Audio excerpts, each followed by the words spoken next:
Hello and welcome to the Weekly Stuff Podcast with Jonathan Lack. And Sean Chapman. We are here to talk about Final Fantasy VII. Yes. This is the long-awaited, long-promised Final Fantasy VII episode. Literally, Sean, here's the key art for this episode. Yeah. It's just called the Final Fantasy VII episode.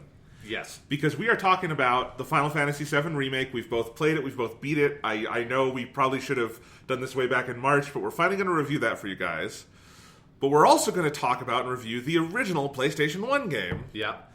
That we both played and beat for the first time in our lives. Mm-hmm. And, because you're a motherfucker, you sent me this coercive-ass text, let me bring up the text, and made me watch Final Fantasy VII Advent Children. Guys, here's Sean's text. From this was like Friday night. Yeah, I had this thought out of because I was thinking about the podcast, and I knew that there was something I wanted to do with Advent Children that we'll get to. I'm like, oh, wait, shit.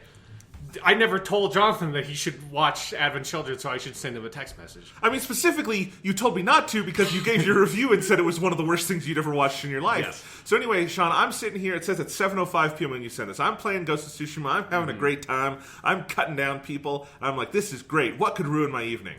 Sean texts, by the way, if you haven't watched Advent Children yet, you should before we do the podcast. I mean, you shouldn't, but you definitely should. Asshole. Yep. So I did, kind of. I watched the first hour, tapped out, and watched clips from the second hour, which is just one long battle scene. Yes. I think you get the effect of the movie, generally speaking, if you do that. Yeah, I'm gonna watch like the last 20 minutes with like yeah. Sephiroth and everything and the weird kids. But yeah, so this is the all Final Fantasy VII episode. Although, let's start with a little bit of other stuff. Yeah. The first thing being, like, there's really no news this week. There's no other stuff I think we want to talk about. But I do want to mention Sucker Punch's new game, Ghost of Tsushima, came out this week. Yep. As did Paper Mario The Origami King, which I bought both of those. I have not played Paper Mario yet because I've been playing Ghost of Tsushima and watching bad Final Fantasy VII movies. So I am very excited, though. I'm really psyched to play that new Paper Mario game. But we've both played probably a good amount of Ghost of Tsushima so far. I fucking love it. It's amazing. Yeah. I absolutely adore it. My really first like organizing thought on the game so far, Sean, is this is what I want every Ubisoft game to be when I start playing it, and it never is. This is like what I think Assassin's Creed games, and in some ways Far Cry games and stuff, aspire to be, and are too bland, and have too little faith in their world, and are too overstuffed to ever really achieve. And I'm like, okay, and like to the point where like I'm like, yeah, I don't really want to play Assassin's Creed Valhalla now because this feels like it has just killed that for me. Yeah, I'm kind of in the same place of where it's clearly built, broadly speaking, in the Ubisoft open world model, although like a more modern version of it, which Ubisoft has also moved towards. It doesn't have like towers and stuff like that, which thank God. It's kind of like Ubisoft and Breath of the Wild made a baby. I mean, yeah, but it's still like more in that Ubisoft open world camp than it is a Breath of the Wild or like Red Dead Redemption 2 or something that's or Witcher 3, which are more like RPG or like very open kind of flat design. It still has the here's your like 7 different kinds of collectibles. Here's your like 10 different broad mission types that are scattered around the world and all that kind of stuff. But it's playing it has helped me kind of, I think, clarify my own feelings on what I like about open worlds, because while there's some stuff in the game that you could look at and be like, this is just like tropey open world, whatever. I've played probably like 12 hours at this point, which is crazy since, it came out on Friday. But I have not gotten tired of like anything in that game. No, and I think it has to do with like the design of the world, the pacing, how spread out stuff is, and how much downtime there is between different areas, but also their dedication to really doubling down on this very specific vision of the samurai game and the detail of that world and the kinds of things they ask you to do and the way that the spaces are filled in with the richness of nature, like and the execution of things about the combat that make it feel like they are really trying to deliver a very specific vision of what this thing is. And that's what, to me, keeps everything feeling fresh, even after 12 hours of doing, again, mostly like the same kinds of things over and over again. If you want to get like very reductivist about it, which I've seen like some of the review takes kind of being like that. But for me, the vision of the world, and obviously it's a genre that I love to death. Yes. Like, that keeps it feeling so fresh that I am, like, obsessed with the game. And I have not felt this way about a game in a while, where I cannot stop thinking about it. Me too. And, and I could understand if you have never seen a Kurosawa movie and you just have no affection for samurai stuff, this game probably is not going to, like, hook you that same way. I still think it's a good game, but, like, I could understand why it would not hook you. But I think if you have any affection for it, or let alone are you and me, it's like... Yeah, if you own the Zatoichi Blu-ray set, you've seen most of those movies at least twice. Yeah, if you have a Kurosawa shelf at home with every Criterion release... it's fucking basically like porn for the senses. It's amazing. Yeah. And I think something to add on to what you said, Sean, is it's an open world game that has genuine faith in its world that they've built. Yeah. Most notably in how they just get you places. I think the guiding wind system is brilliant in that what it does is it means that there's almost no HUD on screen or any on-screen information for most of the gameplay. Yeah, it's only when you're doing combat, really, or if you want to bring up like a specific objective marker by swiping up on the touchpad. Same thing God of War did, where you could do that with your compass, and it would only come up when you wanted it to, which more games should do that. Yeah. It's a great use of the touchpad, too. Yes. And so it means that, you are just looking at the world. It means that when you are going from one place or another, you're not studying a minimap or a compass. You are looking for contextual clues in the environment, and you are getting to know the environment, and you are enmeshed in that environment. And it's not just with the guiding wind. It's with the birds that you can follow. I love the little Inari Shrine missions where you just follow a fox. There's so many things like that where the game clearly wants you to get to know and learn about its world. One of my big complaints with Assassin's Creed Origins and Odyssey is that there are these big, beautiful recreations of Egypt and Greece, but they have no encouragement to get to know the world because it's just go here, here, here, here, here. And once you've been to a place, you never go back to it.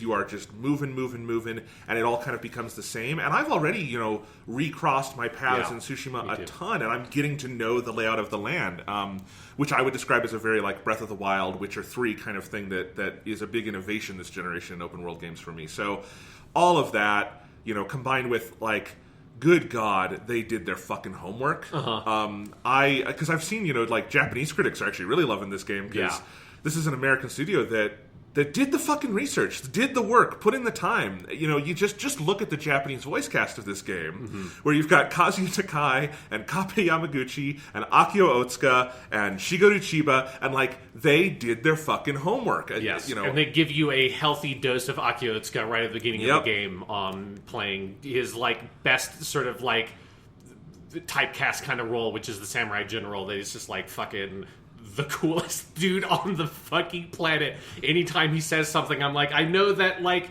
the samurai stuff is way more complicated than this, but I will die for you, my lord. Like, yes, please, I will follow you to battle. Oh, he's so great. Yeah, and just if you are a One Piece fan and you just wanted a Roronoa Zoro simulator where you could just play as Kazuya Nakai and you could have him run around and like just shout at people like, fight me, cowards! Kotuhan! Yeah. It's so good. It's so good. If you are playing this in English, you are a goddamn sociopath. Switch it to Japanese. Yeah, absolutely. I also have to say, Sean. Yes, I think I know what you're going to say. I think I feel the same way. I'm head over fucking heels in love with Kurosawa mode. Yes, yeah. That is how I'm playing the game. Yeah, because I've like the first night I spent playing the game, I mostly was in color mode because I just left that on by default. Yeah. And then once I was like, oh, wait, I should actually try Kurosawa mode, I have been mostly sticking to that. Every once in a while I'll switch to color for like some missions and stuff like that. Because occasionally there's some stuff like, there's one mission that you kind of follow these trails of purple flowers. Blue flowers, yeah. Yeah, so like for that, I turned it to color. And the game looks gorgeous in color mode. Like, it has some of like the best use of color I've seen in a modern game. So if you're... This is not to diss the normal... No. They did phenomenal work. Yeah, so it looks gorgeous anyways. But yeah, there's something about the richness of the contrast in the black and white mode. And I think it's partially it's so well done, and the really saturated color thing that they do in the world translates really well to it being turned into black and white. But it's also just this, it feels so fresh because there's no other game does that. Yeah, no other game looks like that. And so it is this, when you switch back to color mode from Kurosawa mode, which I do occasionally, I'm like, oh, I want to see this. And I kind of wish it had like a Halo Anniversary Edition thing where you could just do it on like a button rather than going to the pause menu. It's very fast in the pause menu, but still, it would be nice to just like flip it like a toggle. But when I'm like, I should probably play a little bit more in the color just to like see it like that again, and I do it, and I'm like, this just looks like a video game to me now. That's exactly what I was thinking. Because every time because I played the first maybe 20 minutes in color, and then I wanted to, and then I tried the Kurosawa mode, and I just couldn't go back because I have several times I'll be like, this is gorgeous. What does this look like in color? And I'll be like, objectively, this is very nice video game graphics. Yeah. And it is, I think, best in class in terms of color. Yeah, it looks better than almost any other open world game. Yeah. But I have seen games with really nice color. Witcher 3 has great color. Zelda has great color. All sorts of games have great color, especially in our new HDR world. Yeah. You get that a lot. I have never played a game fully in black and white that is trying to, build off the aesthetic of classic Japanese movies. And I have to imagine that in their heart of hearts, Sucker Punch, if they could have gotten away with it, would have just made it in black and white. Yeah. Because if you played it in black and white, and if Rashomon, and the woodcutter scene, and him going through the woods. Particularly, it feels like it is Rashomon to me whenever I'm playing it, Or Seven Samurai, and the way at the end it uses the particles of the black rain. Or fucking Sanjuro and the blood spurts and stuff. Or Zatoichi, I know only its first two movies are in black and white, but same kind of effect. Like, if you know what that looks like, they get it so perfect if you turn on the Kurosawa mode. It is eerie, Sean. There are times when I'm like moving through a forest, and then I'll find someone, and I'll do the standoff, and we'll be, doing it, and it will look kind of like silhouetted against a white sky, and these like stark black bamboo trees and stuff, and I'm like, did they just go to 1950s Japan and get like Kazuo Miyagawa, the cinematographer for Rashomon, and like have him fucking shoot this? Because it doesn't look like a video game. Yeah. It looks so solid and iconic, and just constantly I am in awe in ways I rarely am playing a video game. And when you switch back over to color, it's like it's great, but it looks like a game. Yeah. And in Kurosawa mode, it doesn't. Yeah, that's exactly how I feel. And when I switched to playing Kurosawa mode, because I probably played like maybe 5 hours with color before I tried it out, and I immediately noticed this like difference in how I was playing, that I was way more methodical. And I think it's one of the things about the open world design that's interesting is if you wanted to play it like a more standard Ubisoft style open world, the game doesn't necessarily prevent you from doing that. You can just go into the map and put the markers around and just follow them, and you can play that way. It's not stopping you from playing that way, the way that like a Breath of the Wild or Red Dead 2 does, where it just doesn't facilitate that version of play at all. This, you could do that if you wanted to, but I think the thing I love about it is that it gives you the tools to not have to do that, which is not true of most games of this type. Yes. Like, you can't play a Far Cry without constantly looking at the map and putting the dots and following the dots around. Like, the game just doesn't allow that. There's no tools in the world for you to explore it any other way. And I found myself, when I switched to Kurosawa mode, I was almost entirely relying on just environmental cues. I think the environmental cues come across as way more subtle in Kurosawa mode as well. Like, the wind blends in better. Yep. The birds that you can follow blend in way better in Kurosawa mode, that they're like a little bit too sparkly in color. So all that kind of stuff fades away a little bit. When you switch to Kurosawa mode, they also automatically toggle some stuff in the menu that removes some HUD features. It's like this like halfway between their like expert HUD mode that I think takes away too much stuff, and like the everything is shining and there's health bars on everything. Like, it removes some of that stuff. And so it really is, if you want to just find, like, lose yourself in the world, I think that is like the best way to play the game. Absolutely. And I've been head over heels with it. And again, I don't know the last time I was this in awe of a game's art direction. Like, I think Last of Us 2, you would say, has technically better graphics in the sense of like character animations and things like that. Sure. Like, I mean, it has like the incredible fidelity of a Naughty Dog game that is not open world, it's like way more focused, But, man, especially with that Kurosawa mode on, I don't know the last time I looked at a game's art direction went. Like, maybe Breath of the Wild for me. Like, just like, oh my god, this is something I've never seen a game do before. And it really is extraordinary. And I agree with what you say about environmental cues. I didn't even know there were extra HUD things because I've played so little of it in color. But it works. Like, that's one thing I'm amazed by, is how legible the game still is. Yes. And frankly, it highlights the legibility of the game in black and white, because if you can pull that off without color cues, that's really amazing. That's a sign of really immense skill. Which Sucker Punch, we know they're very skilled, but like, I'll just say, so far I'm like, I've liked the other Sucker Punch games I've played. I didn't know they had this in them. This is wild, kind of like probably for Guerrilla Games, the jump to Horizon Zero Dawn. It reminds me of Horizon a lot in that way. Like, it does have this, because I love Infamous. I particularly really like Infamous Second Son. I know that, like, game. Some people don't like that game. We are pro Infamous Second Son very much on this podcast.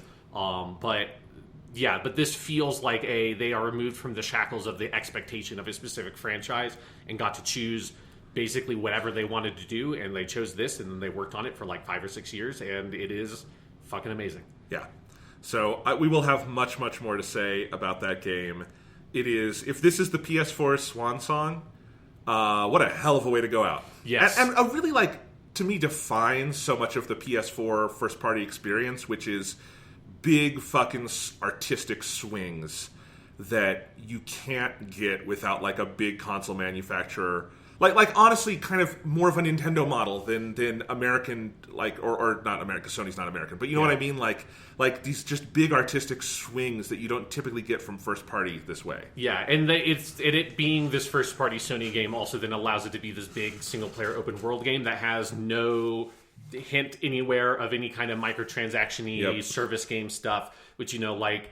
A lot of, like, Assassin's Creed Odyssey, or not Origins, which is the last open world game I played that had that kind of stuff in it, did it fine, but it still had, like, this weird traveling merchant kid that showed up that gave you, like, procedurally generated missions, and it had currency that you could buy and all that kind of stuff. And this is like, nope, you don't have to think or worry about that at all. If you didn't have the internet, you could play this game and you'd miss nothing about it. It's a very premium experience. Yeah. I sprung for the Steelbook Special Edition just for the hell of it. It's only $10 more, and it's a very nice steelbook. I just have to say, I'm not one of those like steelbook truthers. Like some people seem to really enjoy collecting those. Although I did, Sean. Just one last piece of stuff. I haven't started watching all this yet, but Ultraman Day was last week. Oh, I did not know that. And they did a bunch of sales on Amazon, and I already got the Ultra Q steelbook set at your recommendation. They had Ultraman and Ultra 7 on sale for $16 a piece. Oh wow! I was like. I need to watch these at some point. So I have the first 3 Ultraman shows. Nice. On really nice steelbooks all in a row. And they look really good. So I mean, Ultra Q, because honestly, playing Ghost of Tsushima in Kurosawa mode, one of the things that made me think about is like, fuck, dude, really? Because I'm playing it on PS4 Pro on the high resolution mode, which is what you should be playing it on, because the frame rate is like really good. Yeah. And it's like, I think Digital Foundry said it's like 1800p with some checkerboarding to make it look more like 4K. And so, like, really high resolution, like nice, clean black and white just looks so good. Yep. And that's like the thought I had when I was watching that Ultra Q Blu-ray was like, fuck, dude, like nice Blu-ray, like really well preserved black and white. Oh my god, it looks just amazing. That's like the one thing I haven't tried on 4K Blu-rays yet, Sean, is I haven't, because there's not a lot out yet of black and white movies, and I really want to get 1 or 2 of those, because that everyone, I think people think like, oh, it's old. It's like, no, that benefits the most from HD and then now UHD and stuff, because black and white is all about fucking detail, contrast, tone. It's the things that like the HDR is still amazing in Ghost of Tsushima without color, because it's all about brightness, and black and white also happens to be all about brightness. It's great. Yeah, very good. If you have a PS4, play Ghost of Tsushima. Yes. I would also say, because I'm playing it Kurosawa, obviously play it Japanese voices. Yes. Like, the lip sync isn't on Japanese voices, but that doesn't matter. Like, it's so much fucking better. But also, if it is your cup of tea, I would also recommend playing the game on hard. That's how I'm playing it. I think it is... both in terms of stuff with like the main story and the tension of the main character wanting to be this honorable samurai, but that not being a practical solution. I think that tension is way more palpable in the gameplay if you play it on hard. But it also like pushes the combat in this way that like really forces you to be on your shit. And it is a difficult game on hard, but in a way that I really like. Also because the load times are unbelievably fast. How did they do this? Yeah, I have no idea, because I mean, oftentimes when you die, you don't even get a loading screen. It just fades to black and then it loads back in. So that's one of the reasons why I think hard mode works so well, is that occasionally it can be a little bit frustrating, especially early on, because the combat is like surprisingly sophisticated.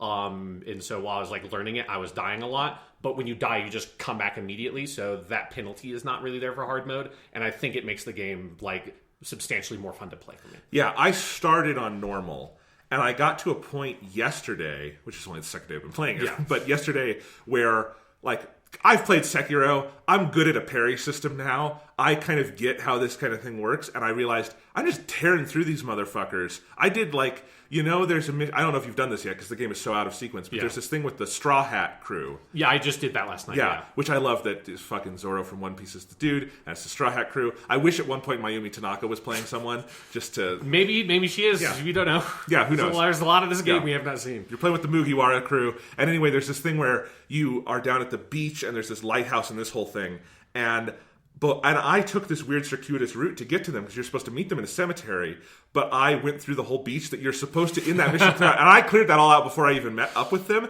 and that was when I realized I needed to turn it to hard because there's like 20 dudes who come after you, and I tore the fuck through them, and I don't think it's because the game is easy on normal, but I think I understand this gameplay system pretty well.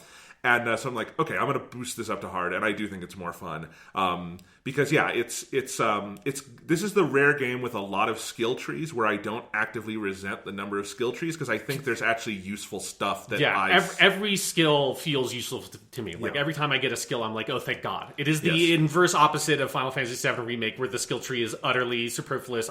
When I unlock a skill, I don't know if it even has done anything. In Ghost of Tsushima, every one I'm like, thank God I have this now. It has like changed the way I'm playing the game. I've almost fully upgraded my parry tree and do that. The parries are good. So anyway, because playing on hard also tightens up all the parrying timing and like enemies attack more and more frequently. So it's one of the reasons why the hard mode is good is it's not just enemy health and damage stuff changes. It is that like their behavior and the timing for everything is way tighter. Mm-hmm. So I think it's just a much better game on hard. Absolutely. So anyway, we already talked 20 minutes about it. It's very good. We'll talk about it more next week and in the weeks to come because this seems like a very long game. Yeah. But I'm excited to spend the length with it. All right, Sean, Final Fantasy VII. Yes. All right. Where do we want to start? I guess we should start with like how we came to this place because this kind of ended up happening. It feels like haphazardly without us like planning. We didn't have a conversation a year ago seeing Final Fantasy VII Remake coming out being like, we should do a big Final Fantasy VII thing. Like, honestly, I was not even originally planning on playing Final Fantasy VII Remake. Certainly I was not planning on replaying through the original game or anything. And it just kind of, I feel like I stumbled on this. You were playing it, and I was like, oh, I should probably play it. But if I'm going to play it, I know I want to actually play through the original properly. Yeah. And it just sort of ended up with me now having played Final Fantasy VII, Crisis Core, Final Fantasy VII. I've watched Advent Children Complete. I've watched some of the fucking like weird OVAs they did that are all bad. Episode Denzel and Last Order. Don't seek them out. They're bad. Like, there's no reason to watch them, really. And then now Final Fantasy VII Remake. So I've basically consumed all of the Final Fantasy VII one can outside of the weird cell phone game and Dirge of Cerberus, which I'm not touching with a 10-foot fucking pole. That game seems awful. But like, I have gone from about 2 months ago, having played through the first 2 hours of Final Fantasy VII multiple times and falling off of it, to now, look at me. Now I have like opinions about like character relationships. I can now argue about the Cloud, Tifa, Aerith bullshit that we all experienced on the internet at a young age. Yes. If you're like our age, the early internet, the late 90s and the early 2000s was dominated by weird like Final Fantasy VII fan shit. Pretty much the same for me. When I got a PS3 way back in the day, I got the PS1 classic version of Final Fantasy VII.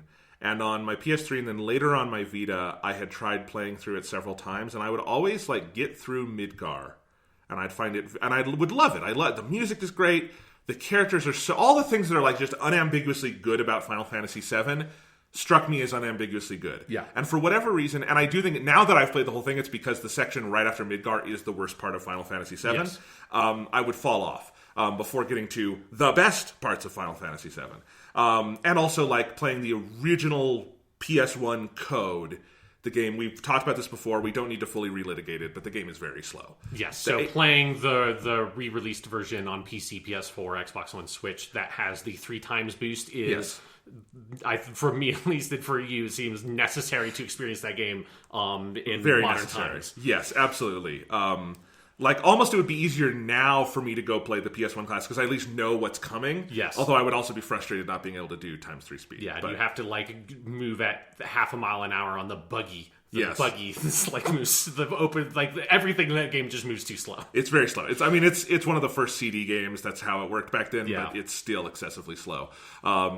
Yeah, so that was kind of my experience with it. I was totally intending to replay and finally finish the original game before the remake came out, and I had it on Switch, and I started a new file, and then just a million things happened. Once COVID hit and I was at home again with my family, I just wound up, I got on my Resident Evil kick, remember? And I played all of Resident Evil 1, 2, 3, 4, and then hit a brick fucking wall with 5 because that game is shit. Yeah. Did you ever look up the ending of 5 on YouTube? I mean, I haven't watched it. Okay, you should watch it. You should still watch it because it's hilariously bad. Yes. But anyway, so I still need to go back and play 7, and I did just the other day buy Code Veronica because it was on sale for $2. Wow. And I've heard that game is good and probably worth $2. Yeah. So anyway, but I was on my Resident Evil kick. Obviously there were some new games out I was playing. I beat Sekiro this year was when I finally played that when I got back from Japan in January. That was this year? That was this year. It's been a long year, Sean. Yeah. That was pretty... Donald Trump got impeached this year, Sean. That's true. That is very true. Well, he got impeached last year. The trial was this year. Yeah, we almost went to war with Iran at the beginning of this year. Remember that shit? Yeah. Crazy. 2020's been fucking crazy. It's been fucking crazy. So just a bunch of things, a bunch of different projects. I got on my One Piece kick. For whatever reason, other things got... And it wasn't because I was playing Final Fantasy VII and I'm like, I hate this. It was just other things took my attention. And then the remake, I got the remake in the mail because I had pre-ordered it months ago and I'm like, I forgot to cancel the pre-order and I got it. And you got it when your PS4 was still in Iowa. Right? I didn't have my PS4. So I couldn't play that. But I heard people... Because I think we can say the remake was fairly acclaimed. Yeah. I mean, it's the main thing that put it on my radar because I had just not been super interested in it from re-release stuff was it got...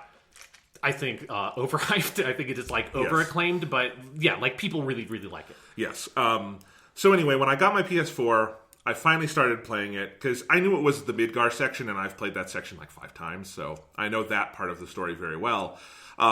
Maybe not realizing that you really need to have played the full game to appreciate the remake. Yeah, we'll get to that. But I played that. We did it the opposite because while I was playing the remake, you were playing the original. Then I finished the remake, played the original. You started playing the remake. It's been a whole weird thing. Yeah. But now we're on relatively even footing. The only thing I haven't played that you've done is Crisis Core. Although I really want to at some point. It's very good. I cannot emulate on my Mac. We'll figure that out. Yeah. Maybe I can homebrew my PS Vita. Do something. Because you know what? There's no warranty for that thing anymore. It's true. Yeah. Yeah.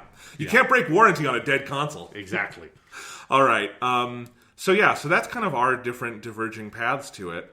I mean, I think it's fair to say, listening to you over the years on the show, that you've always had something of a suspicion about Final Fantasy VII, and that maybe it was overhyped or something, because I've heard you talk about it that way. Yeah, and it's I think it's generally I have let's say an uneasy relationship with Tetsuya Nomura is how I would describe it, right? That there are some things in some of Tetsuya Nomura's games that are attractive to me. I've always had a weird fascination with Kingdom Hearts, enough of a fascination that I'll read a bunch of bullshit on Wikipedia or something about Kingdom Hearts every couple of years. Me too. And that kind of stuff. And I mean, I have this. I think anybody who grew up when we grew up will have this because Final Fantasy VII was so huge. After Final Fantasy VII, Final Fantasy as a franchise was so massive in the States. Then Kingdom Hearts came out, and you could not, I feel in the year 2000, you could not take a step anywhere without seeing a commercial or something for Kingdom Hearts, and the Hikaru Utada songs and all that kind of stuff. Everything about that game. I have a very distinctive memory of being at a birthday party at a water park with my friend who had the PS1 and the PS2 that I basically sort of watched/played a lot of those kinds of games with because I didn't have a PlayStation. And when he got a Kingdom Hearts PS2 copy for his birthday, and we all went back to his house after we were at the water park and played the beginning of that game, and we thinking, oh, this is so cool. And then growing up and being Kingdom Hearts actually just seems like bad Naruto, which I think is what it actually is when I look at all the characters and everything. It's this is just a bad Naruto with a bunch of... But you view everything through the prism of Naruto. This is a good Naruto, this is a bad Naruto, this is a Naruto ripoff. I mean, I would say specifically Kingdom Hearts is weirdly Naruto-esque with the characters of the way that it's set up. No, I get it. And And that it's important to note, we're in kind of a PlayStation Renaissance. Yeah. The last PlayStation Renaissance, which I would view as that PS2 era, was very Tetsuya Nomura heavy. Yes, and it was full of his kind of art designs, that era of Square Enix.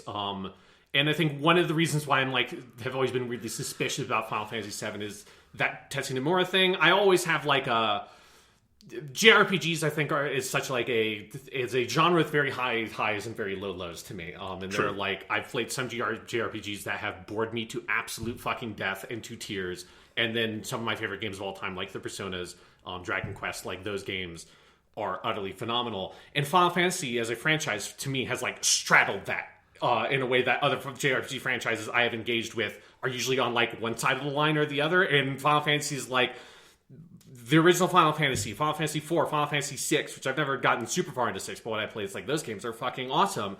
And then like I have no interest really in Final Fantasy VIII other than now knowing that the re-release has a 3x speed boost. I'm like, maybe I should give it another shot. It's like I shouldn't. I know I don't like it. Like I know the story of that game in a way I didn't really know the story of Final Fantasy VII. Why not play 9? That's the one everyone loves and is like. That's also the one that I look at. I'm like, there's like it doesn't like interest me on the face. Like I don't even. I really like the battle system of 10, but 10 as like the story and the setting has never done much for me, and that's one that people fucking love. I like 10 too. Yeah, not 10 too. I like 10 also. Yeah. In a weird way, like I'm almost more interested in 10-2 than I am in 10 because 10-2 is so weird. And like, you know, and we went through this a couple years ago when Final Fantasy 15 came out, which that is a game that has that like, man, this game is so awesome, and it's like, man, I cannot believe that some of this shit is in this game. It is a game with high highs and low lows. And so I have like a really mixed relationship with Final Fantasy as a franchise, or they have had for basically my whole life. Yeah. And that I think kind of translated onto Final Fantasy VII and my like suspicions about growing up in the late 90s and early 2000s, you just heard about it all the time. Like the first words I ever heard was Aerith dies. You know, It's like that's kind of what it feels like. It's the most famous spoiler in the history of gaming, right? Yeah, absolutely. It is the like Rosebud or like Bruce Willis is a ghost of video games for sure. And so that, I think, naturally just made me like, is the game actually that good? And then when you play the beginning of that game and it runs like garbage, particularly when you're playing the modern version where the menus run at 15 frames per second in the battle, and stuff like that, it's so slow, and I just couldn't really get into it. It was so archaic that it kind of reinforced that a little bit for me. And then now that I have played it all the way through, I think Final Fantasy VII is fucking amazing. It has some issues, for sure. It is aged less well than other games from the early 3D period, I think, but in terms of like storytelling, world building, characters, that stuff is like A+, 100%. Like it is incredible. It has like some of my favorite characters in the whole genre. I think it does really fascinating things with the character tropes of not just JRPGs, but like manga, light novel, anime, that kind of storytelling from Japan. Like it is a really smart game that's doing really smart stuff, and I really love it. And it is now like easily my favorite Final Fantasy. Like I like a lot of the other Final Fantasies quite a bit, but Final Fantasy VII to me is of the ones I have like personally played all the way through, and I can like personally really vouch for. Easily my favorite. Yeah, and I agree with a lot of this, and I don't know if I would call it my favorite at the moment, just because I think it's definitely got the highest highs. It's got the best storytelling. It's got the best world building. All like no characters, no question. Yeah, I think there are other Final Fantasy games I enjoy vastly more as games. Sure, and there's and that's just a tricky discussion to have, and because I think my basic line, having finished Final Fantasy VII now, is I think there's a tension in that game that I find fascinating. That I think a lot of its gameplay, its core mechanical systems, a lot of the slowness we've described has aged terribly and like is very dated. But I think its storytelling and writing and character building and like a lot of its narrative presentation and how it has like interactivity in that is so ahead of its time that I think in the year 2020 it feels cutting edge. Yeah, like it does stuff that like, because I had thought that I knew more about the story of that game than I did, and some of it was like misinformed. And I think some of it is that like me hearing people talk about it and they didn't know what the fuck they were talking about with that game. But it makes me think about some of the stuff they do with Cloud as like the hero character specifically, makes me look back on Metal Gear Solid 2 specifically even more poorly. Yeah. It's not a game I like that much anyways, but it's like all the stuff that game tries to do with Raiden and Solid Snake, like Cloud in Final Fantasy VII is just 100 times better version of what that game was trying to do. Several years later, and sometimes I'm kind of confused looking back on Final Fantasy VII, and it makes sense when we start talking about the remake eventually, why that game is maybe the way it is. I think people just like don't remember or don't talk about the actual really good stuff in Final Fantasy VII and hold on to stuff that is cool, but is more kind of superficial, like the Cyberpunk Midgar stuff. And I feel like the identity of that game in popular cultural memory is not as much the like cool, innovative, kind of subversive stuff it's doing with its character archetypes. Absolutely. Like, I think you look at some of the key scenes in 7, and I would say Aerith and Cloud meeting in the church. Yeah. Aerith's death, the Nibelheim flashback, all the returns to Nibelheim in various ways, the big scene in the live stream with Cloud and Tifa, for me, Cloud giving his big hero speech on the airship before the final battle, and then the last conversation with Tifa, and then the ending itself. And there are few video game scenes better than those. Like in their narrative presentation and writing, even through the kind of garbled English translation that is not perfect by any means, it is like lean forward in your chair, breathless, transfixing, like bring a tear to your eye. Oh my God, what is this game doing? In a way that is really rare and again feels like cutting edge in terms of what it is pushing at in unreliable narrators and identity formation and the nature of memory and all these things that like, oh my God, this is actually pushing at the walls of the boundaries of video gaming as a way to explore these ideas in a way games don't usually do. And that's still true of it. And so I agree. And I think I soured on the remake pretty hard by the end of it because I think the final third is by far the worst part of the remake. It's so fucking slow. But especially having played the original, now I'm like, it emphasizes a lot of the stuff I find least interesting about Final Fantasy VII. It has some great moments, like its presentation of the meeting with Aerith is phenomenal. Yeah. And things like that. Yeah, stuff that was really good in the original game is still very good in the remake. Yes, and like the character voices and animations and writing is all superior. It's great. But it really, and part of it is just because of the area of the game as it is exploring, but also I think what they choose to emphasize and not emphasize in there is really for me like kind of missing the ball. And I think one thing to say is you were talking about like the Tetsuya Nomura aspect of all this. An important note for 7 is that it's not Tetsuya Nomura's game. Yeah. And I think it actually uses Tetsuya Nomura where he should be used, which is as character designer and artist, which he is unambiguously a very good character designer. Oh, yeah. He's phenomenal at that. He is great. When he is just drawn on the page and coming up with character designs, he's a genius at that. I think when you give him the reins to directing and storytelling, he is less so. Like just play the original game and then watch Advent Children. It's like this is your brain off Tetsuya Nomura, and this is your brain on Tetsuya Nomura, and it is fried and terrible. And I think, and I also like the other Tetsuya Nomura things I've enjoyed tend to be the cases where he has been kind of cut with something else, like Final Fantasy XV, where Hajime Tabata come in and I think reined in a lot of the excesses of that. And I have no doubt the final version of Final Fantasy XV, even being kind of messy in places, is better than if it had just been the pure Tetsuya Nomura experience. And so Final Fantasy VII, the original one, is this meeting of all these minds from kind of the past, present, and future of Final Fantasy, because it would very much go in the Tetsuya Nomura direction. Yeah, I mean, it is this like linchpin between Yes. classic Final Fantasy and modern 3D Final Fantasy in terms of the people making it and the design elements of like, it is very easy to imagine a sprite-based version of Final Fantasy VII. It like versus a Final Fantasy VIII on, like converting that to a sprite-based traditional game, which I think would be way more hard to imagine. Final Fantasy VII, it's not that hard. Like the overworld and stuff like that is already presented in that kind of format. Exactly. I think that's kind of where we're starting. Do we want to dive deeper into the original before getting to the remake and all the other stuff? Yeah, I think we should probably take it in order of release, because you can't really talk about the remake without having talked about the original, because it is the remake is a soft sequel in a like parallel world bullshit way to the original game. So I think probably we'll talk about Final Fantasy VII, talk about Advent Children. There'll be a nice little break there, and then we'll talk about the remake. Yeah. You know, so let's talk about how we played it, because we both played it probably primarily at 3x speed. Yes, yeah. Every battle, basically, other than occasional boss fights where, you know, the active time battle system is so terrible that you can't any other turn-based game, you could just play the whole thing at 3 times speed and it wouldn't matter. But sometimes the active time battle shit would get out of your hands on the boss fights. But yes, like running around the world 3 times speed, battles on 3 times speed. It's only like story sequences really that I would turn it off. And sometimes those too, because I just like the text boxes are coming up too slow and I'm fine. Yeah, I mean, I definitely I have now between that and playing Crisis Core on the PSP emulator that by default would accelerate the game holding down R2. I know that like technically modern games can't do this. The only reason you can do it on these games is they're super old, so the processors are so much faster they can just do this.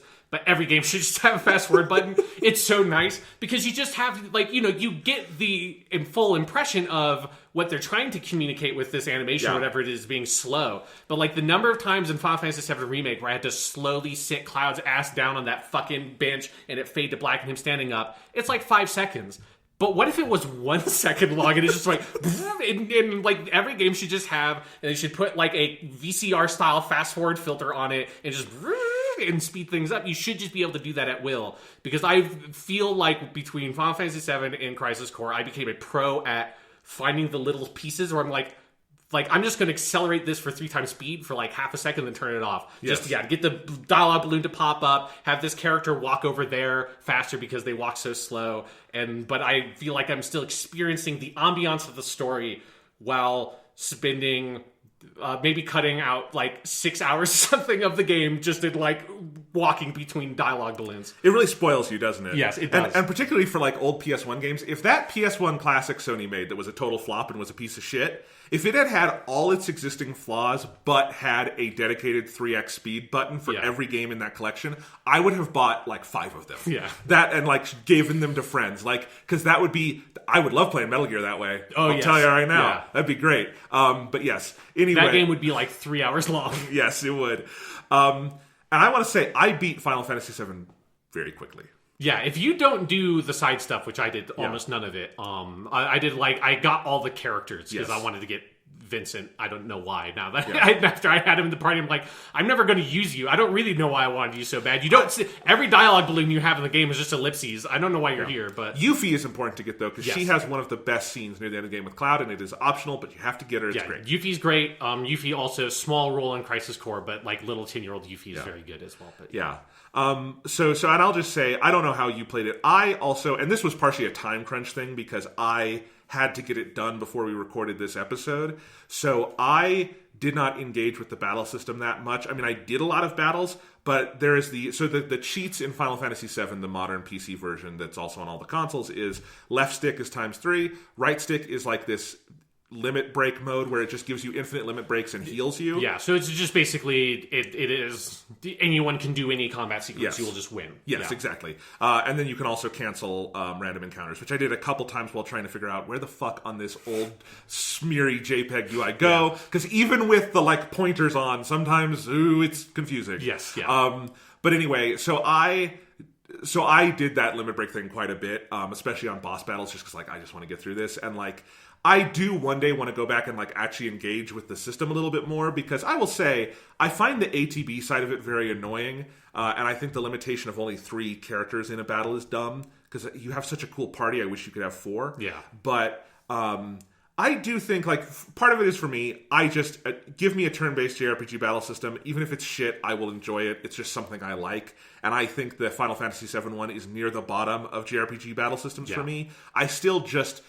It's like a language I get and enjoy on a base level, especially if I can go at ×3 speed. And I do think in the second half of Final Fantasy VII, a lot of the materia you get and some of the cool, like, just some of the like limit break upgrades and stuff, it's a very expressive battle system, and you can do a lot of, you can string materia together in really interesting ways, and I had fun with that. And I would like to go back through and play this game a little slower one day and actually engage with that more. But the way I played it, I beat the game in 16 hours. Oh, wow. Yeah, because I did the fast forward stuff, but I only used the limit break thing a couple of places. Like the main place I used it is I just wanted to get all of the limit breaks for all of like the 3 characters I wanted to use, which was, I mean, mostly it was Cloud, Tifa, and Aerith, and then they kill Aerith, and so then I was like, well, shit, I guess Barrett, you're like, because it's this thing of where you have this weird thing where you don't really hear most of most of the characters don't have that much dialogue if you do not take them with you on missions. And it was like I tried out a couple of other party members. I'm like, nobody has anything interesting to say than Barrett because nobody has any role in the story really. Like they don't have Red 13 kind Red of. 13 kind of does, but it's like really him, like Ketchi and Yuffie and Vincent are like, Wait, like, who's Ket? So that's how you pronounce Kate Sith. It's Gaelic. Oh, Yes. So that's I Ketchi. have never known that. Yes, nobody knows that. If you played in Japanese, you would know it. I didn't play it in Japanese, but Because it would be in katakana. It's just in katakana, so you just know the pronunciation. But yeah, so I'm going to call the character Ketchi because that's how it's supposed to be said. And it would be like if you called me Scene, because my name is Sean, but it's spelled Sean. It's the same kind of Gaelic spelling. So those characters don't have much of a pre-existing relationship with Cloud or the other characters, but Barrett does. So I'm like, well, Barrett, nothing about you as a person seems like you should be a healer for this party, but I sure got a lot of healing materia. So come along, buddy. And so I just loaded him up with healing materia, and he was my third. And so I got his limit breaks, which were easy. Tifa's limit breaks, which you unless you can know off the top of your head how to fucking play the overworld theme on the in-game piano, which is how you get Tifa's final limit break, is you have to go back to her house and play the overworld theme on the piano in her house, which is conceptually cool, but the piano thing doesn't even tell you the notes of what you're playing, so even if you knew the notes, you'd have to figure out what button corresponds to what note on the piano. So I just looked that up. And then for Cloud's final limit break, you have to do some hot fucking bullshit at the Coliseum at the Gold Saucer that would take you 12 fucking hours to do normally. So that I just was like, I'm going to spend 5 minutes, I'm going to listen to a podcast, and I'm just going to turn this limit break thing on, and I'm going to blow through this just so I can get whatever the fuck the name of his the Omni Strike or whatever it is. Yeah. And got that. But that is what I used that for, was the occasional kind of more optional stuff I wanted to do, and just to blow through those battles to get an item or get something like that. Yeah, so I used it more prominently, and going around the overworld, I didn't need to use it a ton, but I was also just to play it fast, instead of healing my party with a bunch of potions and shit, I'm just I'll just turn it on and it'll heal, and I'll turn it off and then I'll play. Uh-huh. And also, the limit breaks, especially the higher levels, are pretty cool, and you can really Cloud has one called Meteor Rain, that just sends down 5 3,000 hit point attacks, and you can just destroy everything with that. So, and because, I was skipping through the parts that I consider probably the weakest of the game that way, which is just the main combat stuff. But, got me to all the good stuff. And I'll say, if you're someone who is turned off by that, it's a great way to play the game. Like I said, you could do it in under 20 hours, and you can get all the stuff that is truly uniquely great about Final Fantasy VII, and I think it's worth it. So I actually really like that this version has all of that stuff on there. I think maybe it would be nice if there was a way to toggle that stuff off completely in case you are someone who just doesn't want it there. Yeah, because it is also easy to hit accidentally. There are definitely a couple of times where I accidentally was I turned the limit break thing on. Well, I guess I just won this fight. It's well, you're sorry, boss. You're over. Yeah, exactly. Because if you're someone who just fiddles with the thumbsticks. Yeah, especially in a JRPG where instinctively I just do that because usually it doesn't do anything. So it's kind of in fucking on when I would play Persona 4 on the Vita or something. I just spin the sticks around all the time when people are talking. Yeah, well, Persona 4 Golden on PC now, if you spin the sticks, it just completely breaks the game. Yeah. Mm-hmm. No. But anyway, so that's how I played it. So I beat it. I was actually impressed with myself. I felt at times, Sean, like I was speedrunning.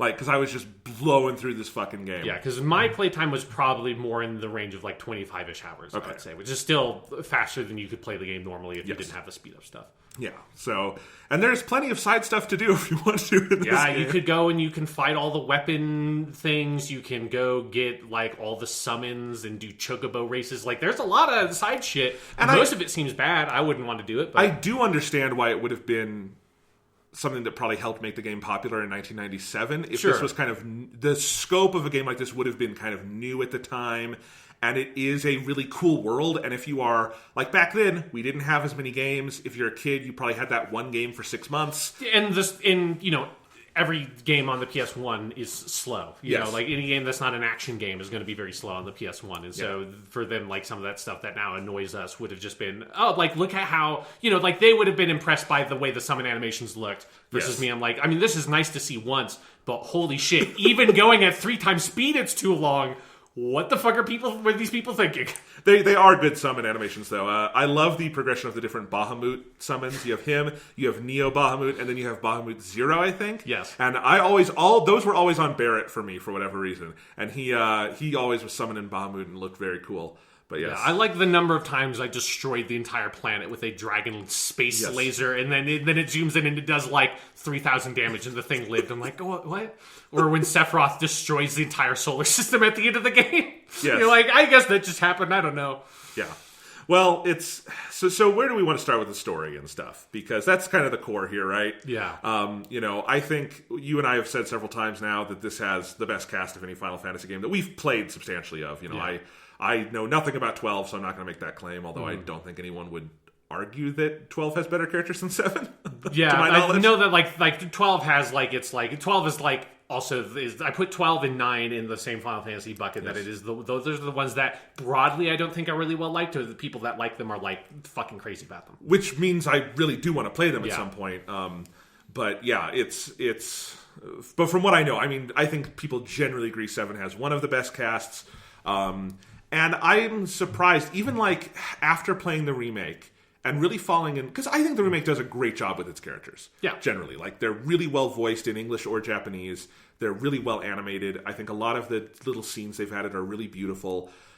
But then they take on a whole other life in the original game, in part because, they have no arc in Remake because it's a prologue. That's all it is. That's all Midgar is. Yeah, it's an introduction. Like, you are getting introduced to all the characters and you're getting introduced to the concept of the world. And then at the end, they introduce the antagonist and you get your, main plot thrust for the game. It's the definition of a first act. Exactly, yes. Yeah.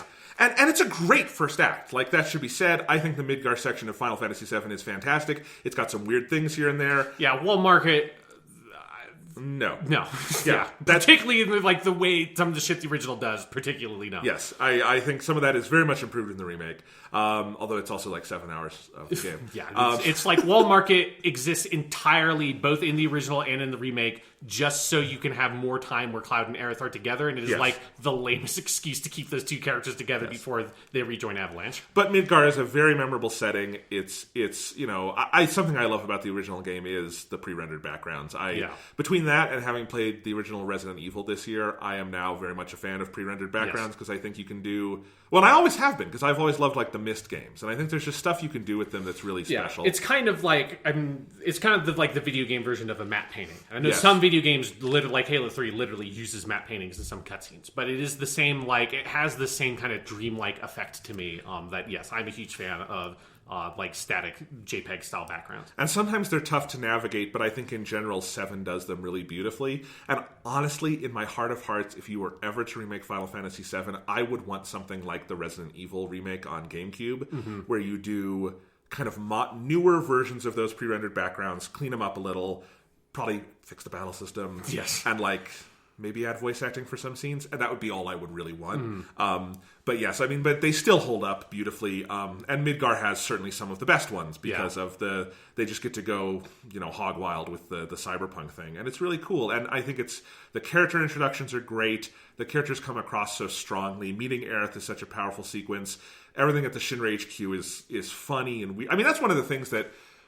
Here's something that I think Final Fantasy VII fans know, but is somehow not part of the popular discourse, is that it is a weird, goofy game. Oh, yes, yeah. You have, these weird dudes in suits that follow you around that are just, they're kind of threatening the Turks in the Midgar section, and then after that, they're just fucking weird goofballs, to the extent where half of the shit they added in the director's cut of Final Fantasy VII Advent Children is just, a slapstick routine between Reno and Rude, which is probably the best part of that movie. It is it's a game with a good sense of humor, weird, quirky characters. Sometimes I think that goes awry, and that's where the Wall Market section is at its worst. Is it trying to be funny and goofy, but also with really gross, dated homophobic humor? Yeah, it's also where some of the bad mini games come from. Oh yes, and some of the bad mini games I think are endearing because of the comedy behind them. But some of them are also unbearable. Yes. And there's no ×3 speed that will fix that. Yes. And having played the original Final Fantasy VII, Crisis Core, and the remake, I'm convinced that nobody at Square Enix has ever done a squat in their fucking life. Because squats are a recurring thing in Final Fantasy VII, because it is basically Zax's pastime. Whenever he's not like doing something active. He's like, I'm just going to do some squats. And everybody's squat form fucking sucks. They're like swinging their arms all around, and it's like you're not hitting the proper muscles. You're cheating on your squats. It's like when you like throw your arm really hard to try to do a curl. So it's like, get the fucking squat form right, guys. You're supposed to be like Mako-infused superhumans. You can fucking do a goddamn squat with no weight. You're not even using weights. It's just a squat. Yeah. I will say, I was surprised at how much I got into the squat minigame in the remake. It's pretty good. It's pretty good. And I had to, because I did the like full, get the trophy, everything with it. And I had fun with that. But yes, I generally like how they redo some of the minigames in the remake. I think it's a fun nod to the original game, but, you know, more playable. Yeah. But yeah, so yeah, I think the Midgar section is good. I will... For some reason, when I first played Final Fantasy VII, I think this is because the translation is in some places so sparse and like missing things. Yeah. First time I ever played that game. And this persisted with me for a long time until I finally realized I was wrong. I thought Tifa and Barrett were married and Marlene was their kid. Wow. I thought, I did, like, not this year I thought that, but for a long time I thought that. Sure, I mean, I guess it's one of the things of where, like, the presentational model of the original game is so abstract, and again, yes, you're right, with, like, because one of the main things that's wrong with the translation is that Japanese is a language that you oftentimes omit words, and the meaning of it is implied through context, which makes it particularly difficult to translate to English, where you just don't usually do that in English. And so you need to add a lot of words in English to things you translate from Japanese. If you're ever listening to an anime and you're like, hey, the subtitle said this guy's name, but they didn't say the name in the sentence, that's why. Yes, yeah. So it's a lot of that kind of, it's often like times subjects of sentences and stuff get removed. And so the main thing that you can just tell if you have some familiar with Japanese, even without seeing the original script that they're doing, is like they will misattribute sentences talking about a character when it's actually talking about a different character and that kind of thing. And so sometimes you end up with scenes that are utterly gobbledygook because, and again, like I think you can intuit more or less like maybe what they're going for, but compared to if Final Fantasy VII Remake had that same translation issue, it would be much easier to fill in the gaps because you playing the game and seeing the video and everything and hearing the voice acting, you'd be given most of the context clues anyways, and you just have to take the leap of like, that was a translation mistake. I understand what they were trying to say, combining the information from the translation with like what is implied in the context. The problem with the original game is that you are so removed from those things that you're given very few context clues. So sometimes there is basically no way to suss out what was trying to be said in this sentence because the translation is off, and there's no voice acting, there's no camera angle, there's no like dramatic music cue that stung there or something that like you can use to kind of piece together what was meant to be said. It's kind of amazing to me Square has never retouched it. Yeah, I was baffled because I was so convinced that when they had done that port to PC that they had retranslated the game. And that's because I think it had got kind of misreported originally when that port happened, that had happened when it got cleaned up a little bit, not that it was redone. And I mean a little bit when I say cleaned up a little bit. Because it is weird. This game is like the crown jewel of their collection. It will sell wherever they put it. And maybe that's the excuse to be lazy with it. But at the same time, like, man, people would appreciate that. Yes. And it is one of the nice things about the remake is you do get like a modern, with a lot of that dialogue, you get the fuller versions of it. Yes. And sometimes too full because they add a lot. But yes, I mean, so that was kind of funny. And I also, I don't know if they ever actually say this. I did not realize that Marlene wasn't Barrett's biological child until way late in that campaign. I think you're not supposed to necessarily know that until you get to the gold saucer stuff and like you get his whole story with the prison and all that. Because I feel like the translation just and she is his daughter. She's his adopted daughter, but she is like 100% his child in that sense. Because you can be adopted and still be someone's child, obviously. But it's just a funny thing about it. Yeah. But where were we? Yeah. But the Midgar section, very good, very memorable. So many good moments in this. And we'll talk about this with the remake later, to where I can understand 100% the instinct to make that its own game, while also thinking it's probably the wrong choice overall. Yeah. But yeah. Yeah, I mean, it's evocative, it's iconic, and it does have some of those standout moments, like Cloud meeting Aerith and like that whole sequence is like that to me is the moment where the game like really grabs you, or like first grabs you, and then I think it's once you get to the Nibelheim, the first Nibelheim flashback outside of Midgar, and like, okay, there's something more going on with this game and the characters and these relationships. Because Cloud is very much presented as in those first scenes as like the generic anime boy, who's like, I don't want anyone's help. I'm here for the money. I don't care about any of you. Yeah, I'm just like cool, aloof soldier man. That's just with his big cool sword and his fucking one shoulder pad, and his big spiky hair. And Aerith like immediately starts poking holes in it as soon as he meets her because she's like kind of toying with him. Yes, and she's smart and perceptive of other people, and Cloud is actually a very sweet boy underneath. It's something I think the remake does really well in its characterization of him. That Cloud is like a big fucking softie. Yes. But yeah, so I totally agree with that. And yeah, so you leave. I do think after you leave Midgard, there's kind of an aimless section that lasts too long. But that aimless section does kick off with the Nibelheim flashback, which, as we said earlier, one of those key scenes that I think is one of like the great scenes in gaming.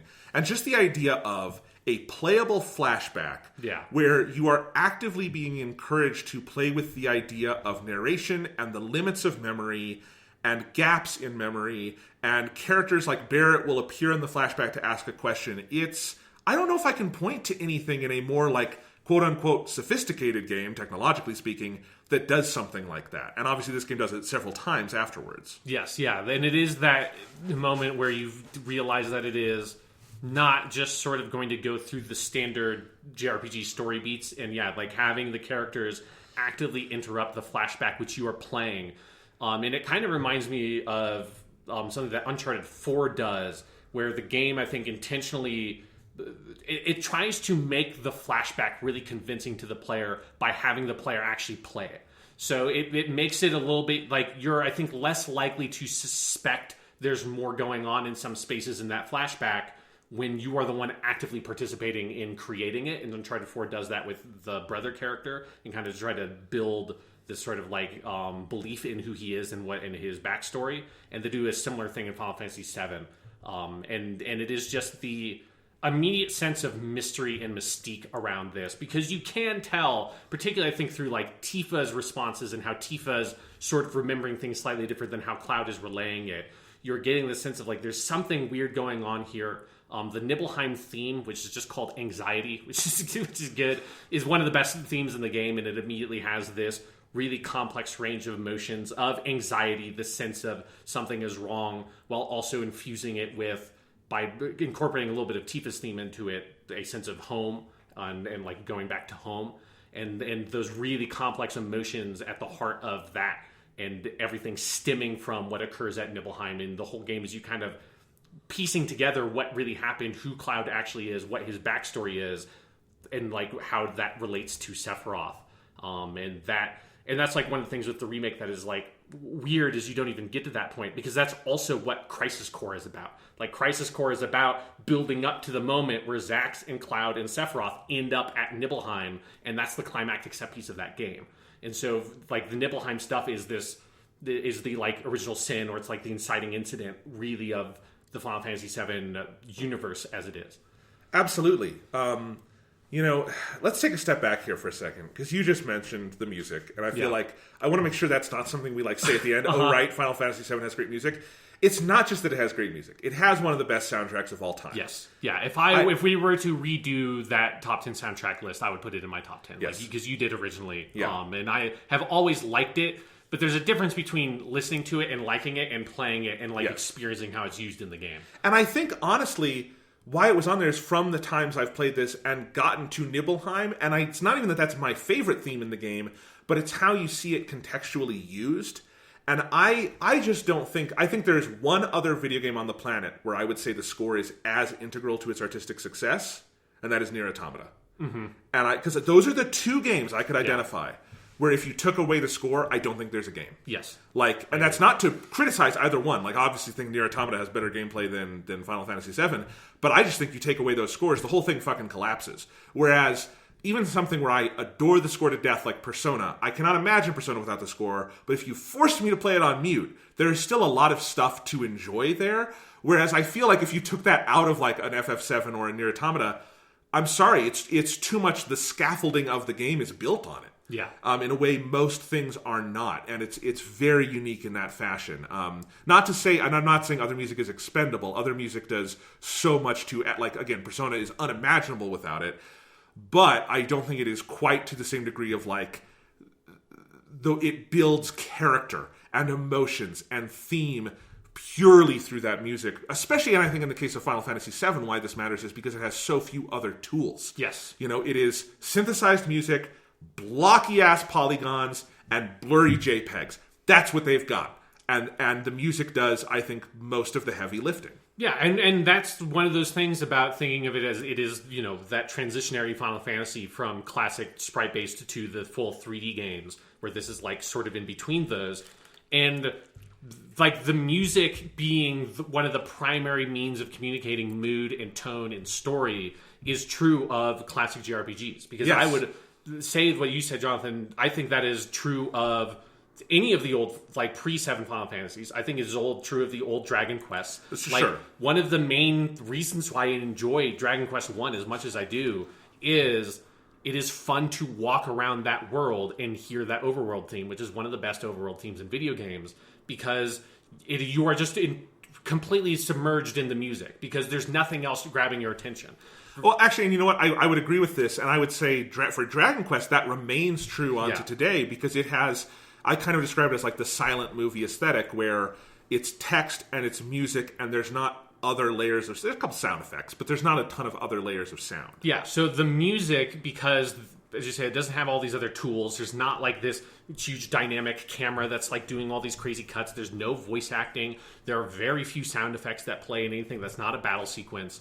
It is removed all those other things, and it lifts the music up to this sort of, like, primal status as this is one of the, like, the marquee things about this game.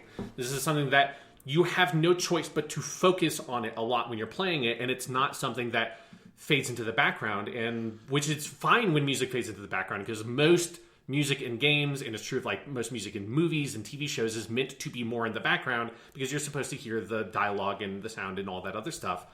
Here in Final Fantasy VII, it is risen to, like, one of, if not maybe the most important narrative elements of the game, because everything about the mood of that game is built through the music, and the music happening to be not only, like, a Nobuo Uematsu score, but maybe his best score is, you know, that's one of the reasons why Final Fantasy VII is one of the best games, is that it has one of the best soundtracks, and it makes that soundtrack so important. You know, and I'll just as a comparison, the remake, I think they do great work with the music. Yeah. It's a beautiful new the arrangements are consistently fantastic, and the orchestrations are great, and the quality of the audio. But I don't notice the music nearly as much in the remake, because there is voice acting and cuts and all this other stuff that a modern game, I guess, needs. But I also think the music just doesn't read as effectively, because that's not what it was written for. Mm-hmm. It's kind of like if you took old silent movie piano scoring and put it on a modern sound movie, it would be weird. Yeah, I mean, it's the kind of thing of, like, when I'm playing Final Fantasy VII and I end up in a battle, I'm, like, going ba-ba-da-ba-da-ba-da, and I'm, like, humming along with the music. In Final Fantasy VII Remake, I'm not doing that, because it's, like, the battle music is fucking amazing. Like, the score of that game is probably my favorite part of that whole game. But it is designed to be more in the background, whereas the original game, it is up there at the top level of the game. Yes, and it is so important. And, like, I think scenes like the Nibelheim sequence and the live stream sequence and sure as shit Aerith's death, the thing that ties them together, because if you take the music out, they're these slightly awkward, janky, you know, patchwork storytelling solutions. Yeah, with, like, weird, rotund, like, textureless, because this is before 3D models had actual textures. They are just colored triangles. That's what all the character models are. They are, like, half animating around the screen. They are playing, like, the same handful of animation cycles, which they do a good job with. We'll talk about that. But, like, it's so incredibly primitive what they're able to do with 3D graphics. Yeah. And I'm not even criticizing that. What I'm saying is they're building that around the knowledge that Uematsu is going to come in and fill it in and give all of that life. And so I think all of those places where they are building in space and letting it be kind of janky and awkward is the right calls, because then the music comes in and makes it feel like a scene. Yeah. And I think that's true in Nibelheim. It's true in all those other scenes I mentioned. And it is really, especially considering, like, you know, the way this is playing, they're not it's based on how fast you're going through the text menus, and if you have your fucking ×3 speed on today. So it's not like perfectly synced with everything you're seeing, and it still works beautifully. Yes. Which also is like silent film scoring in a lot of ways. So yeah, good God, just it's and you could, if you were to try to list off like all the great Final Fantasy VII tracks, you would just keep going until you finished the soundtrack. Like it's so good beginning to end. And I thought I had heard most of the big pieces because like I don't know how you've played a video game and not heard One Winged Angel. Yeah. But even like just the last third of the game, I would say had some pieces of music, like especially at the Forgotten Village or whatever it's called, where Aerith dies. Like the overworld theme there is so good. And like when Meteor is coming and you're on the overworld again, and it's like at the end of Persona 3, like our dark music now. Yeah. Oh, it's such a great soundtrack. Absolutely. And still holds up in its original synthesized form. Like it is so well arranged and orchestrated, even with its like kind of primitive synths and samples. Yeah, and some of that, I think, particularly some of the Midgar music, I think works really well with that because it has this very grungy, fucked up feeling. Well, and in the remake, they don't rework it that much. They use like better samples, but like they still use like they make it sound grungy. Yes, it is. So it's like so it's one of the. I mean, Uematsu is just one of the all-time great video game composers. So it's like the one I always think of in that vein, Sean, is Under the Rotting Pizza, which you get a couple times after Midgar as well. Yes, that is When that came in the remake was one of those moments where I like wanted to stand up and cheer because they got it so right. We'll talk about that when we get there with the remake score. But Under the Rotting Pizza, 2 thumbs up. 2 thumbs up. All right. So anyway, we talked about the Nibelheim section. This part I think has a lot of like slow stuff. One thing I appreciate about Golden Saucer is you can go interact with it to your heart's content, but you do not have to, and that made me so happy when I realized there's very little you actually have to do there. Yeah, because after you do the Nibelheim thing is where I'll refer you to the podcast from several weeks ago when I talked about Final Fantasy VII and talked about the mini games, because it is just one after the other. It's the fucking dolphin thing. It's the fucking soldier thing, which is just unending. So bad. And then you have to like, the soldiers are like walking past and you have to like run in and get in line. I'm like, the number of times in that sequence where the game like tells me to do something and I'm just utterly dumbfounded. I'm like, what are you asking of me? What the fuck am I supposed to do? And it like really makes you, I think it made me understand, I think, a little bit better that period we had in the late Xbox and through most of like the 360 PS3 period where games were like tutorialized to hell. And it was one of the reasons why Dark Souls was such a breath of fresh air, is that it didn't do that. But I think that was like a reaction to early 3D games, and some of those like old, obviously like 2D games did this as well. But like, it's just incomprehensible. I have no idea what the game is asking me to do. And the epitome of that is that fucking arcade Moogle thing that I stumbled onto on Golden Saucer, which I still don't know what that is. I assume it's just supposed to be chance, and it pretends that it's something that's actually interactive.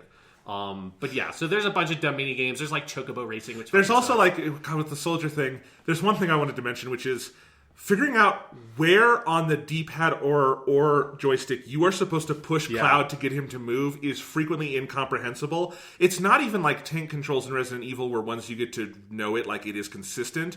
It's just sometimes down goes up. Yeah. And sometimes left goes right, and there's no rhyme or reason to it. That's why that thing where you get in line as a soldier just makes no goddamn sense. Yes, because it's like at this weird isometric angle. Yeah. And you can't move on diagonals. It's because it's pre-analog stick. It's pre like the dual analogs on the PlayStation 1 controller. So there's no analog support.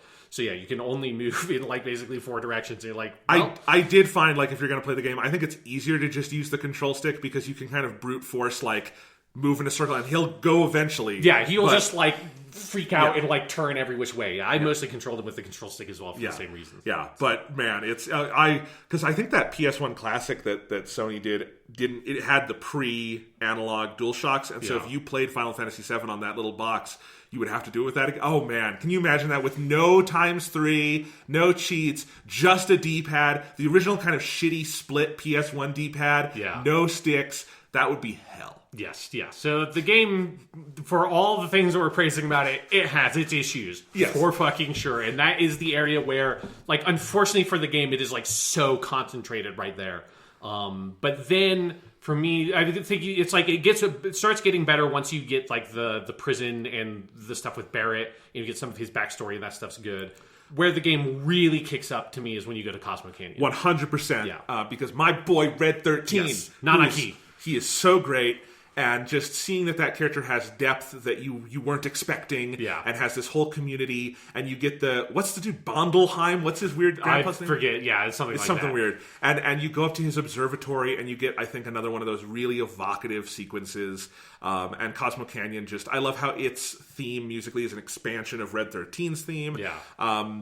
And that's just like that area of the world is cool to go to, and you're starting to get more ways to navigate the overworld. And with ×3, you can just go fast. Yeah, it's really cool, and I totally agree. I think from Cosmo Canyon on, I was really hooked, and I played from Cosmo Canyon to the end in like 2 days. I mean, I read fast through that. Yeah, because I think last week's podcast we were talking about it, and you were right before you got to Cosmo Canyon. It was like the question I asked you is like, have you gotten to Cosmo Canyon yet? It's like, okay, no, then you should keep playing, because I knew that to me, that's one of those major turning points where the game really starts to find itself again, because that is where Cloud gets this kind of more specific purpose. Because for that weird section after Midgar, you're just kind of like vaguely chasing after Sephiroth.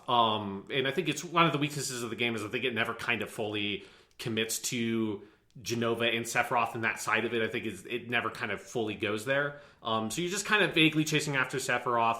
And then once you get to Cosmo Canyon, it becomes less about like, we got to stop Sephiroth and it becomes more about like the more spiritual elements of Final Fantasy VII and the notion of the planet and the life stream, and that there's something wrong going on with the planet and with Shinra and all this draining the life out of the planet. And they're like, the environmentalist part of Final Fantasy VII, which I like their version of how they handle it, which is not this like, Mother Gaia is this benevolent thing necessarily. It is, if we don't do something about this, the planet's going to fucking kill us all, because we are the parasites living off the planet, and we are destroying it. And so it will, create these weapons, and it'll do this stuff, and it will kill us. And it's like, we have to find a way to like cohabit and coexist here. And so Cloud is like given, it's not necessarily a more specific mission, because he's still chasing after Sephiroth, but he's given this motivation for why to chase after Sephiroth. Well, and it continues through it's bookended on the other end of the game by one of my favorite scenes, which is Cloud giving the speech on the airship, where he tells everyone, like, take 7 days off and go find what you're fighting for. Yeah. Because you can't just say you're fighting for the planet. Barrett, you want the planet to be around for Marlene. Tifa, Tifa and him are different, but like, Red 13, you got to help your grandpa, and you got to save Cosmo Canyon, and I think that is the animating theme of the game from Cosmo Canyon to the end, is this growing realization of like, and it's something that I feel like environmental movements have struggled in the real world to kind of come up with. Because if you're just saying to people, we need to protect the environment, well then, like, I understand you're kind of a dick if you go, why? But there is also that natural reaction of like, well, what is the bigger purpose? And it's like, we don't need to save the planet for the planet's sake. Earth will be here whether we're here or not. The planet will be fine. Yes. Yeah, exactly. It's save it for our children, or ourselves if you're really selfish, or for poor people in areas who cannot move away if there's a flood, or things like that, right? And like, I think Final Fantasy VII feels surprisingly progressive in getting that message across. Back in 1997, when climate change would have been something people were starting to talk about, but was not a mainstream zeitgeist thing. Yeah. And then that Cosmo Canyon section ends with, one, because you get the really great scene with Nanaki discovering his father, so good. That pre-rendered JPEG of like the dad on the cliff as a statue now. Yes, that scene is incredible. And then you get the bonfire sequence with everybody sitting around the bonfire, and then trying to, like, a big part of Final Fantasy VII is the characters trying to discover their purpose. It's like, what are they trying to do? What are they really trying to achieve? And it's like an interesting extension of some of the stuff in Midgar, where they're like so focused on Shinra being the problem, and then the game moves on and says, no, there's something like more fundamental here than Shinra that we need to address and figure out. That's kind of funny. My brother played the remake, but he has not played through the original, and I just warned him, you're going to be baffled by the ending, and he was a little baffled by the ending. But part of it was, he said, well, why are they abandoning the whole Shinra thing to go chase Sephiroth? Because one, I think the remake does just a terrible job of introducing Sephiroth. Yeah, the remake just decides, okay, I guess the characters have to chase Sephiroth because that's where they are at the end of the original game, even though none of that normal ending happened. Yeah, but like, that's something about the original, is that you're supposed to feel a little aimless when that happens, because it's like, I guess where you're trying to find that purpose. Like, your nominal purpose is everything fell to shit in Midgar. Sephiroth seems like he's up to something pretty bad. Let's go look for him, and along the way you find a purpose, so it's the start of something. The problem with making that the ending and climax of your game, as the remake does, is you're climaxing. It would be like if the first Hobbit movie ended with Bilbo leaving the Shire, you know? Because it's like, and not really knowing why he's going. Like, well, yeah, he's not supposed to know, but that's because there's a chapter 2 where he starts figuring that out, you know, and starts finding his place among the dwarves. And I think it's the same thing with Cloud and like his journey with Sephiroth. And that really only works when you can then immediately go play Nibelheim and then move on and get to Cosmo Canyon. And if it's at the climax of your game, it reads very differently. Yeah, absolutely. Yeah. So, anywho, so we're I forget exactly what happens after Cosmo Canyon. That's where you. Yeah, it's been a month since I played it, so my memory's a little less It's kind of the fresh. start of the sequence, I feel like, that leads to Aerith's death at some point. Yes, it's you're going around from place to place, like you kind of I think, because you go to Sid right after that. Yes, so you go to the rocket. Yeah. Can we talk about Sid for a second? Yes. Okay, couple things here. One, I assume this is not in the Japanese, but what's the fuck is up with all the like censored swearing in the translation of Final Fantasy VII? Yeah, I don't know. I don't like it because it's like, because my brain fills in like when Sid is like yelling at his like girlfriend, I just assume he's yelling horrible misogynistic words, because I'm sorry, you have a dude yelling at a woman and he goes, "You little bleep." Yeah. What am I supposed to think he's saying? Yeah, it's weird. I have no idea. Because I think Sid winds up being a really cool character in the end of the game. Yeah. But his introduction, and I assume it's less so in Japanese, but in English, it is off-putting. Yeah. Because it's like abusive in a way that I assume is tempered a little bit in the original language, where just because Japanese doesn't have swearing like that. Yeah. Because his characterization obviously is he's like this gruff dude with a heart of gold, and it's like he's mad at the woman because like she ruined the launch and all this stuff, but you know that he actually cares about her. But I think it is a little bit harder to come across when he's just like swearing like a fucking sailor. I agree. Yeah, but you know, this is the whole section I think where you're going after the black materia, right? Mm-hmm. And you start to learn about that. So I have my whole table of contents up that I was using, because I did. This is also just get a game facts for yourself when playing Final Fantasy VII. Yes, any game of this vintage, it's helpful. But yes, this is where you get the buggy. You have the tiny Bronco is the little ship you get after you get Sid, right? Yes, that's like the biplane. Yeah. Yeah, and then you're going to the Temple of Ancients and eventually the Forgotten Capital and all that stuff. So that's where you get the black materia. Cloud is you have the first kind of big confrontation with Sephiroth, where Sephiroth like manipulates Cloud into giving him the materia, and Cloud. In the most graphic thing I've ever seen Polygons do, just wailing on Aerith. Yes. They will have to rethink that for the remake. But yes, so you get that moment where Cloud is sort of fully unsure of who he is. Yeah, because he has had his encounter with Sephiroth. And that's where, like, for basically my whole life, I was under the impression, because I think I had misinterpreted what someone had told me, or they just didn't know what the story of Final Fantasy VII was. But I thought for the longest time that Cloud was a Sephiroth clone. Me too. And he's not. Like, it's more complicated than that. Like, he's experimented on by Hojo and has Genova cells and that stuff, but he's not actually literally a Sephiroth clone. And so, when I was watching that scene, I'm like, okay, they're finally doing Sephiroth clone stuff.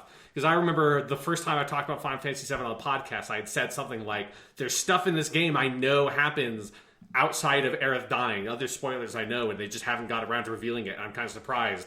And I think when I said that, I had no idea what the fuck I was actually talking about. Because I'm like, he's not a Sephiroth clone.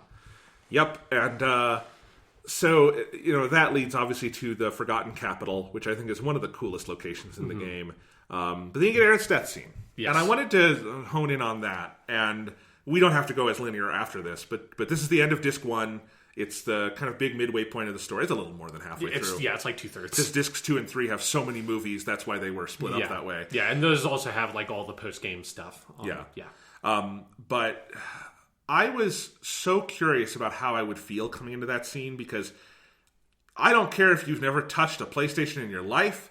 You have seen the moment of Sephiroth's sword going into Aerith a billion times. Yes. We've all seen it. I've seen it. You've seen it. Everyone's seen it. Your grandma's probably fucking seen it. It is such a famous spoiler. And I was wondering, knowing all of that, how would it hit me? that scene hit me surprisingly hard because it is so gorgeously done. And I think the key fucking thing is Uematsu's score playing over all of it, including the boss battle afterwards. It might be the little masterstroke of it. And Cloud, like, he is just a little triangle man, but lowering Aerith into the water and her sinking under, and that sense of sudden finality and loss and aimlessness afterwards. And then that is also the moment where it sunsets the end of disc 1, and I like that the modern port retains that, where it's like end of part 1, because it asks you to kind of take a breath. And my God, because it's that scene before where Cloud has had his weird interaction with Sephiroth. He's like passed out, and he has this vision of Aerith, which is like such a good scene of her in like the forest, like the enchanted forest, and her character model is like walking behind trees and then disappearing and coming from another tree, which is one of those things that the game is able to do some really fun stuff with character models in those story sequences. It's not really a cutscene, it's a story sequence.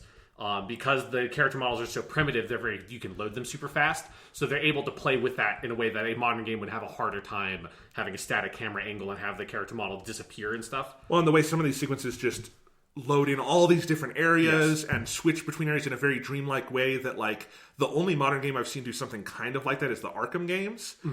Specifically, Arkham City does some of that with the Joker. That's fascinating. And I wonder if, like, in our modern SSD era we're about to go into, if we get more stuff like this. Yeah, you can do some of that stuff with the loading. Yeah, that'd be cool. Because, that scene has this very incredible dreamlike atmosphere. And it's obviously, knowing that Aerith's going to die, like, that's the moment where you're like, okay, this is when she's going to die. Because she's going to wake up and she's not going to be there. And he wakes up and she's not there, and she's gone to that city, and you follow her. And so, that's that slow building sense of dread, culminating in her death.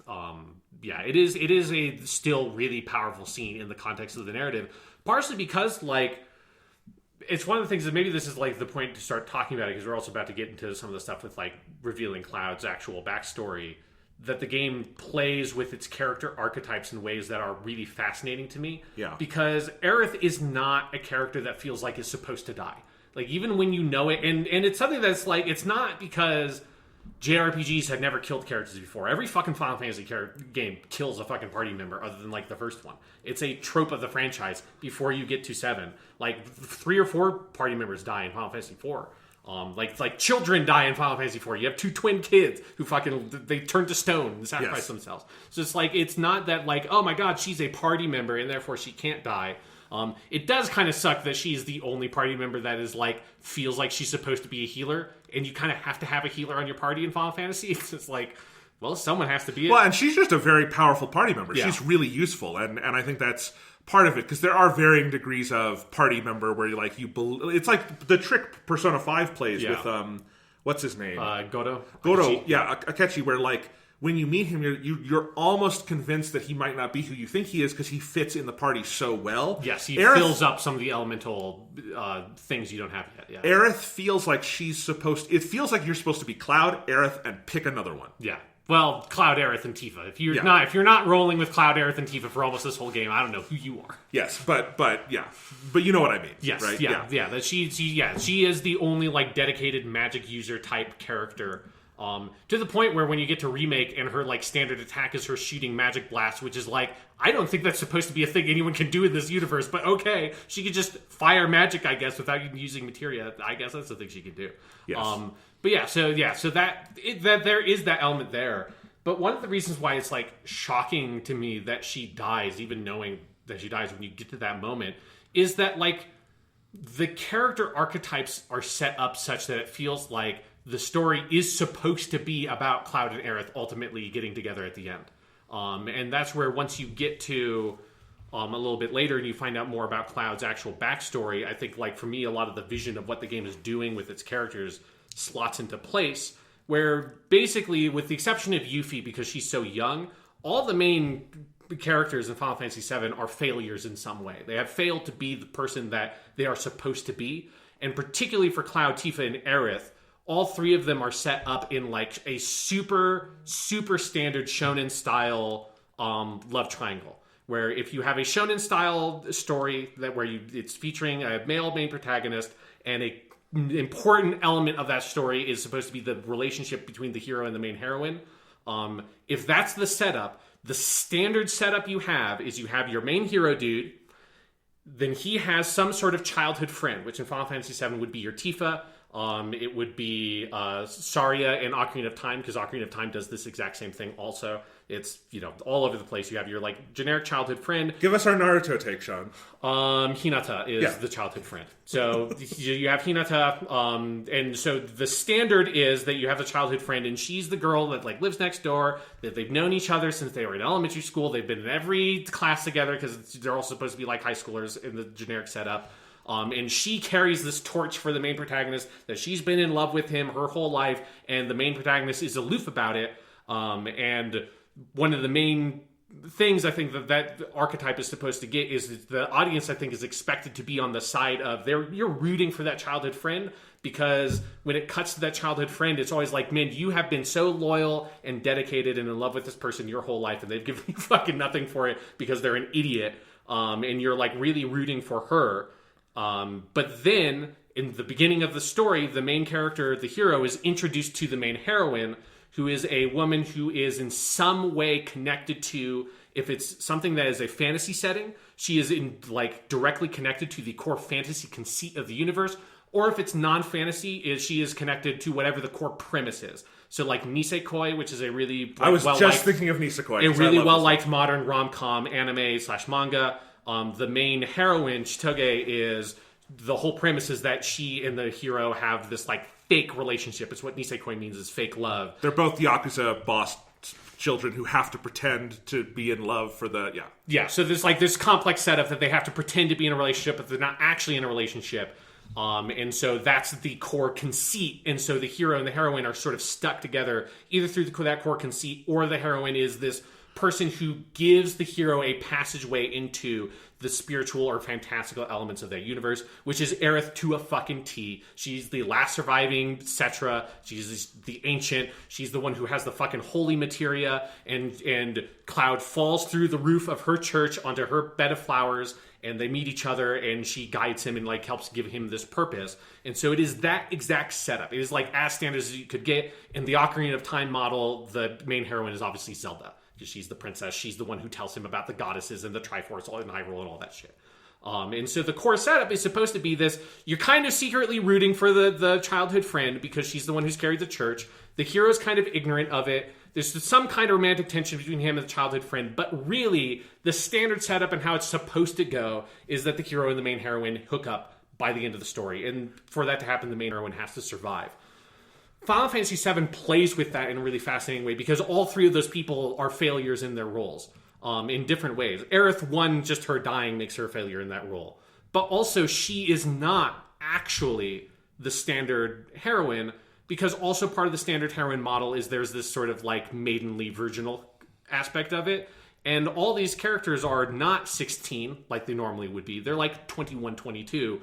And Aerith is 1 year older than Cloud and Tifa. She's a little bit older. It's in the flashback that Cloud has with his mom, she says, you should hook up, you need a woman who's just a little bit of a Nason, a little bit of an older sister type that can set you straight. And that's who Aerith kind of is.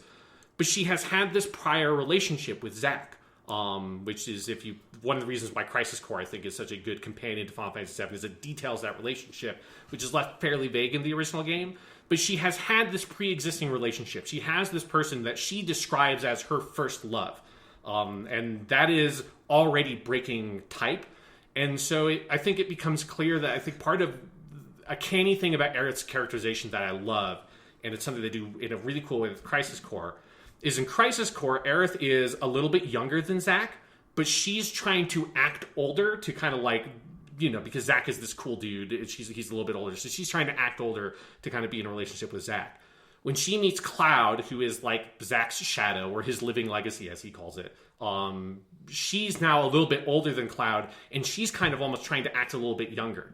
And so she's just sort of to be this teasing character that's kind of poking at Cloud. And even though she is older and more mature, more world wise than him, has more experience with relationships and all of that, she kind of brings herself down a little bit and acts a little bit younger, and doesn't really kind of play her full hand and expose what she's really thinking. and what she really cares about. Because I don't think Aerith at any point actually has romantic feelings for Cloud. I think she's still stuck on Zack. Whether you're seeing that in the original game, I think that interpretation is very clear if you add Crisis Core into the mix. And so she's never really that person. She maybe had this chance when she was a kid. If Zack had survived, maybe Zack would have taken her out of Midgar, and then she would have been the standard main heroine, and she would have learned about her ancestry and done the holy materia and all of that and become the person that archetype is supposed to be. But that didn't happen because Zack died.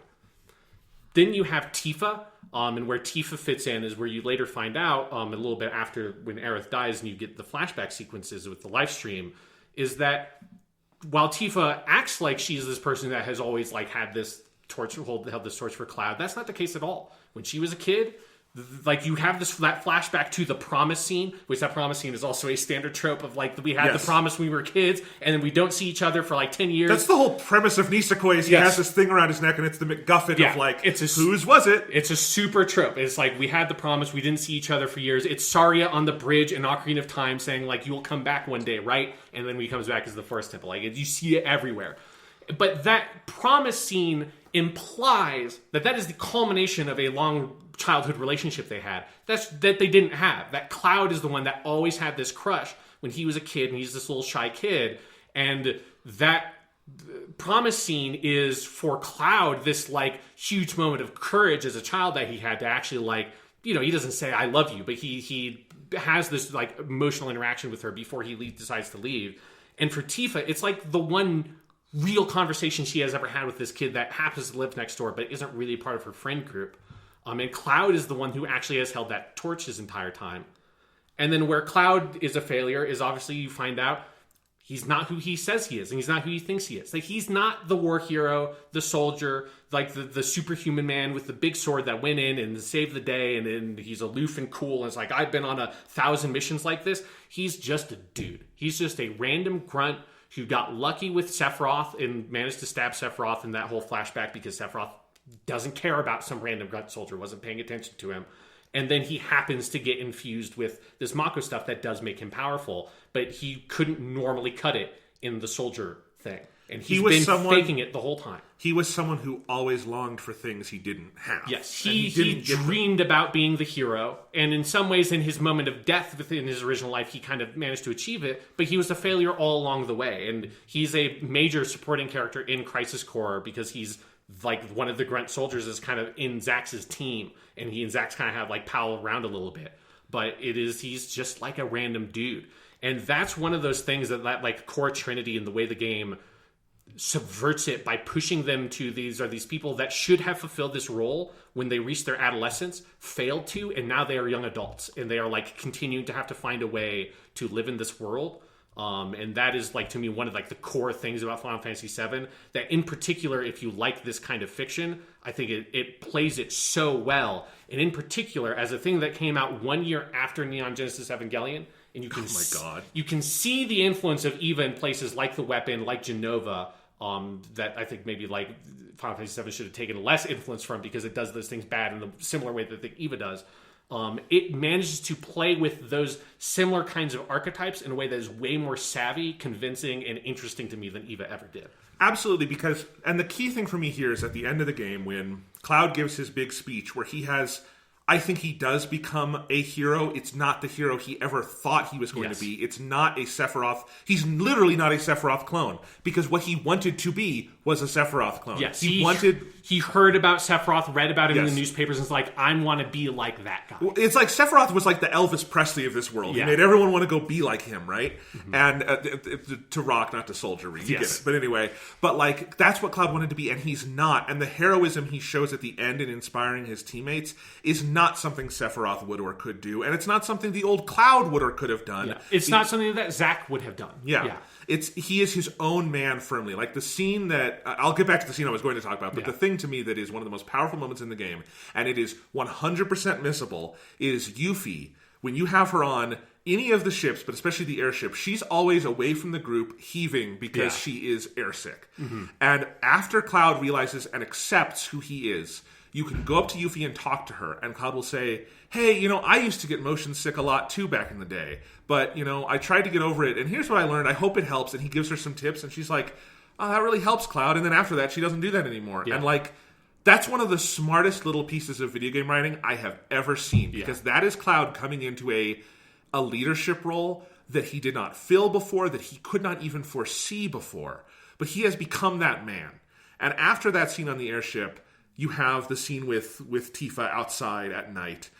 And there is a rawness and a maturity to that scene that I think you rarely get in video games in general, but certainly this kind of story that it is playing off of, where they are meeting purely as adults. And they are adults who have been through shit, and they have loved people, and they have lost people, and they are meeting through mutual experience that is not just about who they've been to each other, but how the world has broken them. It's almost like a widow and a widower coming together and having a connection because, fuck it, we've both lost shit and we've seen it, and we are meeting as equal adults.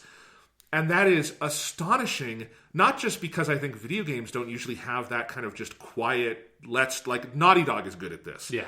But you just don't get it a ton.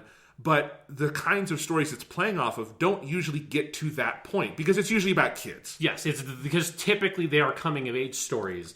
And here it is the rare example of where, they are all young adults. They are all past that age. They all should have graduated by college, basically, at this point. Yes. It's they should be out into the world, but they are lost. And I think there is a relevance to that in, modern times, which I'm including with the game when they originally came out. Like the past 30, 40 years, where what it means to be an adult and, the opportunities and things available to people have changed over time. And I think that is something that would have resonated with the original audience, particularly as it's almost like a different version of what we get with the dadification of video games, where it's not the dadification, it's not that it's relating experiences of being a dad, but it's trying to more relate the experience of being an adult and going out into the world and not having the protection and supervision of parents and other adults and your youth as a cover. And it's just something you very rarely get in shonen style storytelling. It's very cool. And, if you believe in the end of the game that Cloud and Tifa could be a couple, which I do, it's not because they were childhood sweethearts, because they weren't. It's because of what they've seen and what they've grappled with and who they are together at the end, and that they've seen a reality to the other person that is not superficial and is not a dream and is not a vision of this other person, but is their actual self.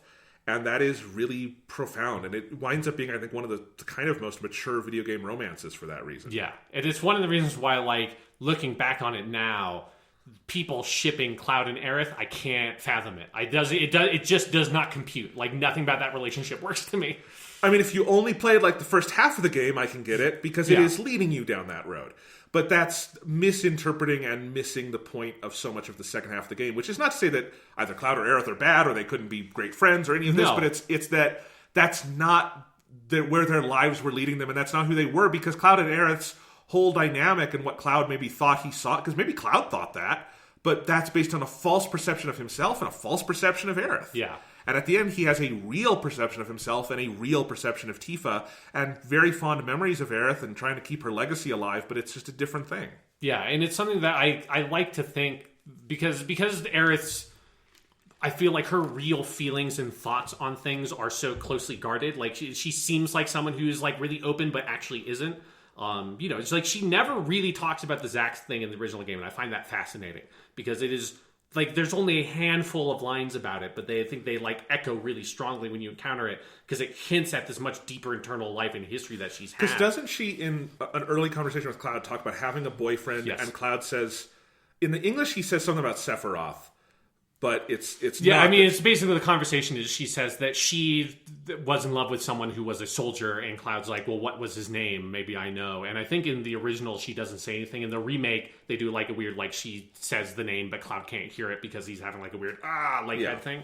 Okay. But yeah, so that's the first time any of that is brought up in the original game. And then there is a scene where if you go to Gorgoa, which is the town that Zack is originally from, you can find his parents. And if you I love that scene. Yeah, if you have Tifa and Aerith with you, which again, if you're not playing Tifa and Aerith in your party for the whole first half of the game, I don't know what you're doing with this game. Then you get a little interaction where you get Tifa has heard of Zack. Aerith obviously really knows who Zack is, and they kind of know what they're taught. Like the parents are talking about because they haven't seen their son in 5 years, and Cloud just has no idea. And so that's the other time you get this little hint. But one thing I like to think of with all that, like with the point of all that with Aerith, is that she doesn't actually talk about these kinds of things. Is I think that she basically, without knowing obviously the specifics, I think she kind of knows what's going on with Cloud. I think she's probably known for a long time over the course of that story that's like... I totally think that's what's intuited, yeah. Cloud is not the person that he thinks he is, that he's putting on this thing, or this thing has been put on him, this persona, and that Aerith is kind of playing along with it, but knows that it's not who he actually is. I mean, especially knowing what Zack looks like, and the original and the game, fucking Buster Sword. And the game does show you, like, Zack isn't in it a ton, but you do get, the visual design is supposed to be he's Cloud with black hair. Yes. Like, that's it. And I think from the moment she meets Cloud on the street with the flower, like I would love to kind of go back through and play it again knowing that, because I think that's there. And I think a lot of her teasing of him is a kind of, it's sweet and it's loving, but it is a way to kind of try to say, like, are you sure about this? Where'd you get that sword? What are you? Where the fuck did you get that sword? You're in Soldier? What? Yeah. It was very weird. But yeah, so yeah, like her characterization and relationship with Cloud in that way is, again, it has this way more adult feel to it. That you just don't get, that you get from someone who has had this prior relationship with someone, whereas the standard archetype is that they are like maidenly in that way. But let's, I guess, back up and talk more specifically about the whole live stream, all that stuff, because that scene and that sequence, good God, holy shit, like talk about like one of the great scenes in the history of video games. And this is where, like, I look at Metal Gear Solid 2 and what it's trying to do and, like, kind of laugh at it, because I feel like, because this is something I knew that the game was basically going to do this kind of twist, but I'd never actually seen the scene where it's revealed that Cloud is not, that Zack was the guy who went to the town, it wasn't Cloud and all that. But seeing them reconstruct that exact framing and everything of the Nibelheim sequence, but it's this black-haired dude that walks up with Sephiroth, and he's named Zack, and then you realize that, oh, that random goon over on the right in the helmet, that's Cloud. Like, that's the dude. And that it's the same scene, and that Cloud was there in the original flashback, it just wasn't the person you thought he was. Like, what a fucking amazingly executed twist that is. And it is executed specifically in gamic fashion. Like, this is where I can't just say there's a divide between the game and storytelling in Final Fantasy VII, because a lot of its best storytelling is also gamic storytelling, and it is that there is this little hub area constructed where you as Tifa are kind of walking around, and there's the different clouds, and there's a big floating, what looks like a cloud Macy's Day balloon, Macy's Day balloon above in, like, you. the fetal position. Yes. And you have these kind of three branching paths, and you're trying to find the right one, and you go back and forth between them a lot, and it's simple gameplay. It's just moving Tifa and talking.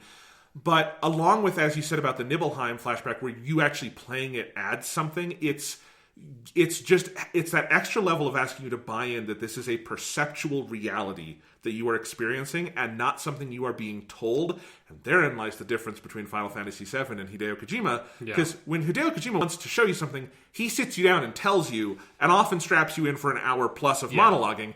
There's very little, like, I think in Metal Gear, of like you play and have a revelation. I think Metal Gear Solid 3 does some good stuff with character stuff with that. Sure, yeah. But 2 sure as shit doesn't. Yeah. It is a lot of, here is a 30-minute long radio conversation with like an AI ghost man. Yes.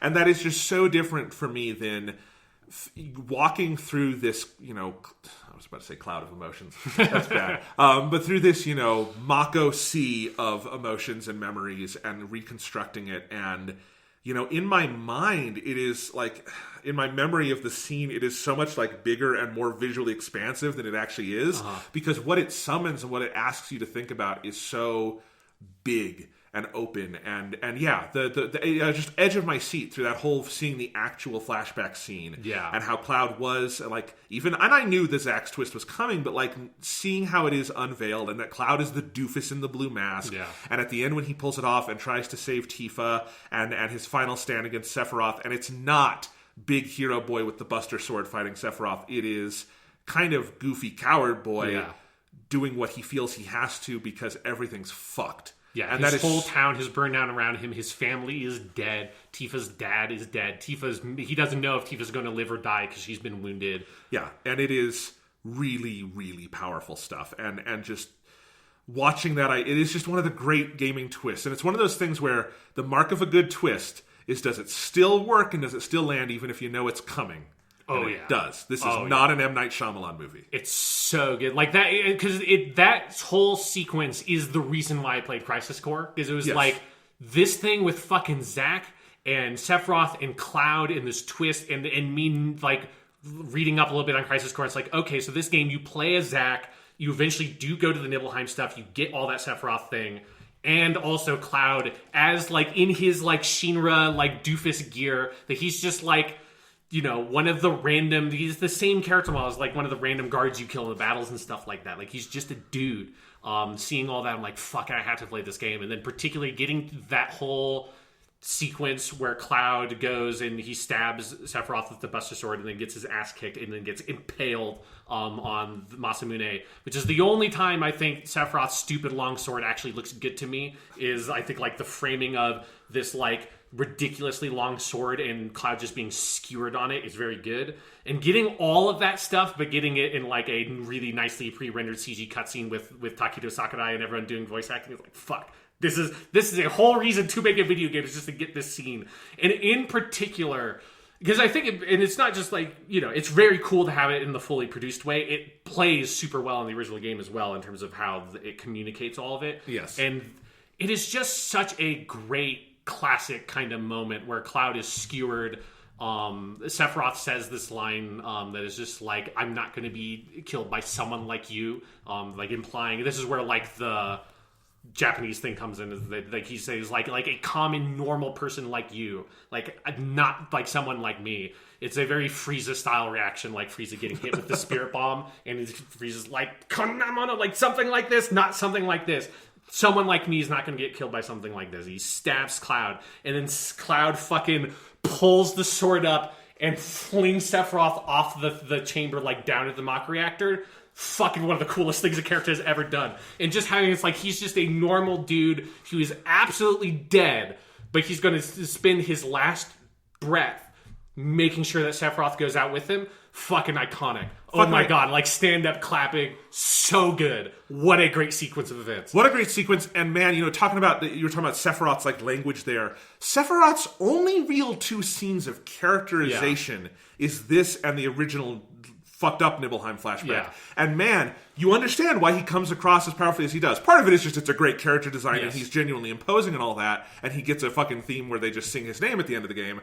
But also like those two scenes of this guy who like probably was a good guy at some point, clearly heroic, but got so like messed up in the head with ego. Yeah, like messed up in the head with ego, and then finding out he's not the thing he always believed he was, because he's like actually just some weird experiment. Yeah. And how that leads to like his downfall and then rebirth as this weird Genova clone thing. Like it's great. Yeah, it's so good. Like that whole flashback. Like that's the reason why when I said last week or maybe 2 weeks ago on the podcast that while I was playing the Final Fantasy VII Remake, I realized the thing I actually want is just a really nice animated movie. And it's like, it's kind of like this. And like, I just want the nice animated movie version of some of these story scenes because they're so cool. And they did make an OVA in 2007 called Last Order that is kind of that, but it's not very good, which is very unfortunate. But no, I agree. If you did, and I think you could do it in 2 or 3 movies of Final Fantasy VII as like, just whether it was like traditional hand-drawn or CGI, I'd be good with either one. And did it with fully voiced and like all the big orchestrated music and stuff, and like got to see some of those scenes done that way. Just like, fuck, give it to the team that did the Persona 3 movies, because they were so good at adapting that gamic language while keeping all of what made it so kind of special in its overall direction and tone. I would love that way more than the remake. Yeah, I would totally do the I'm importing $80 Blu-rays from Japan for that. Yes, it's very good. Yeah. So, and who knows, maybe one day, but it's great stuff. And then I mean, after that is, we already kind of talked about the scene where you go back to the ship. We didn't mention the whole when Cloud is like knocked out after the confrontation with Sephiroth, and he's like in his coma state. For a while, you play as Tifa, and I love that move of Tifa from adjacent to the center, because she's always adjacent to it. She's the most important non-Cloud Aerith party member, but like, and as you say, sane people just roll with those three. But I think when she is the protagonist for a couple hours there, or at times 3 speed, 45 minutes. But it's a really great stretch of the game, and there's some really good stuff. And then after that, where they kind of inverted and Sid becomes the center, I also think it's just really funny, because Sid has just the best weird running animations and shit. Yeah, and there's just that great moment when they get Cloud back. And Sid's just like, no, man, you do it. Like, I'm not cut out for being the party leader. Like, I'm just like a weird old dude with a spear for some reason. That's definitely something I don't think I know of a JRPG that did something like that before 7, where it actively played with like party members and kind of both seriously and goofily. Because for Tifa, I think it very much helps expand on her before the big live stream section where she has to be so important. Yeah. But for Sid, it also just it's a great moment of levity in a long stretch of Final Fantasy VII. Is pretty heavy in its final half. Yeah. It's also a very good reveal when you go back to that one town and you find the Cloud after he's been dumped in the live stream and he's like in a wheelchair and just like he's just totally mentally absent. Like that is a really powerful because then that's where Tifa leaves and she sticks with him. Like that's a very great, powerful sequence of the game. Yes. Oh, it's so good. And I played most of this in like 2 days because it's a page turner. It's like reading a good book. I did too. After I got to that point, I'm just like buckling in and playing through this game because it is so compelling. Yeah. And getting all the huge materia stuff, which gameplay wise doesn't amount to a ton from what I could tell. Like it seems like if you did enough of the side stuff, you get better materia for it. Yeah, I don't even really remember like how it factors in. Because I did, I missed on the fucking the password game you have to play to get the huge materia on Sid's ship. Yes.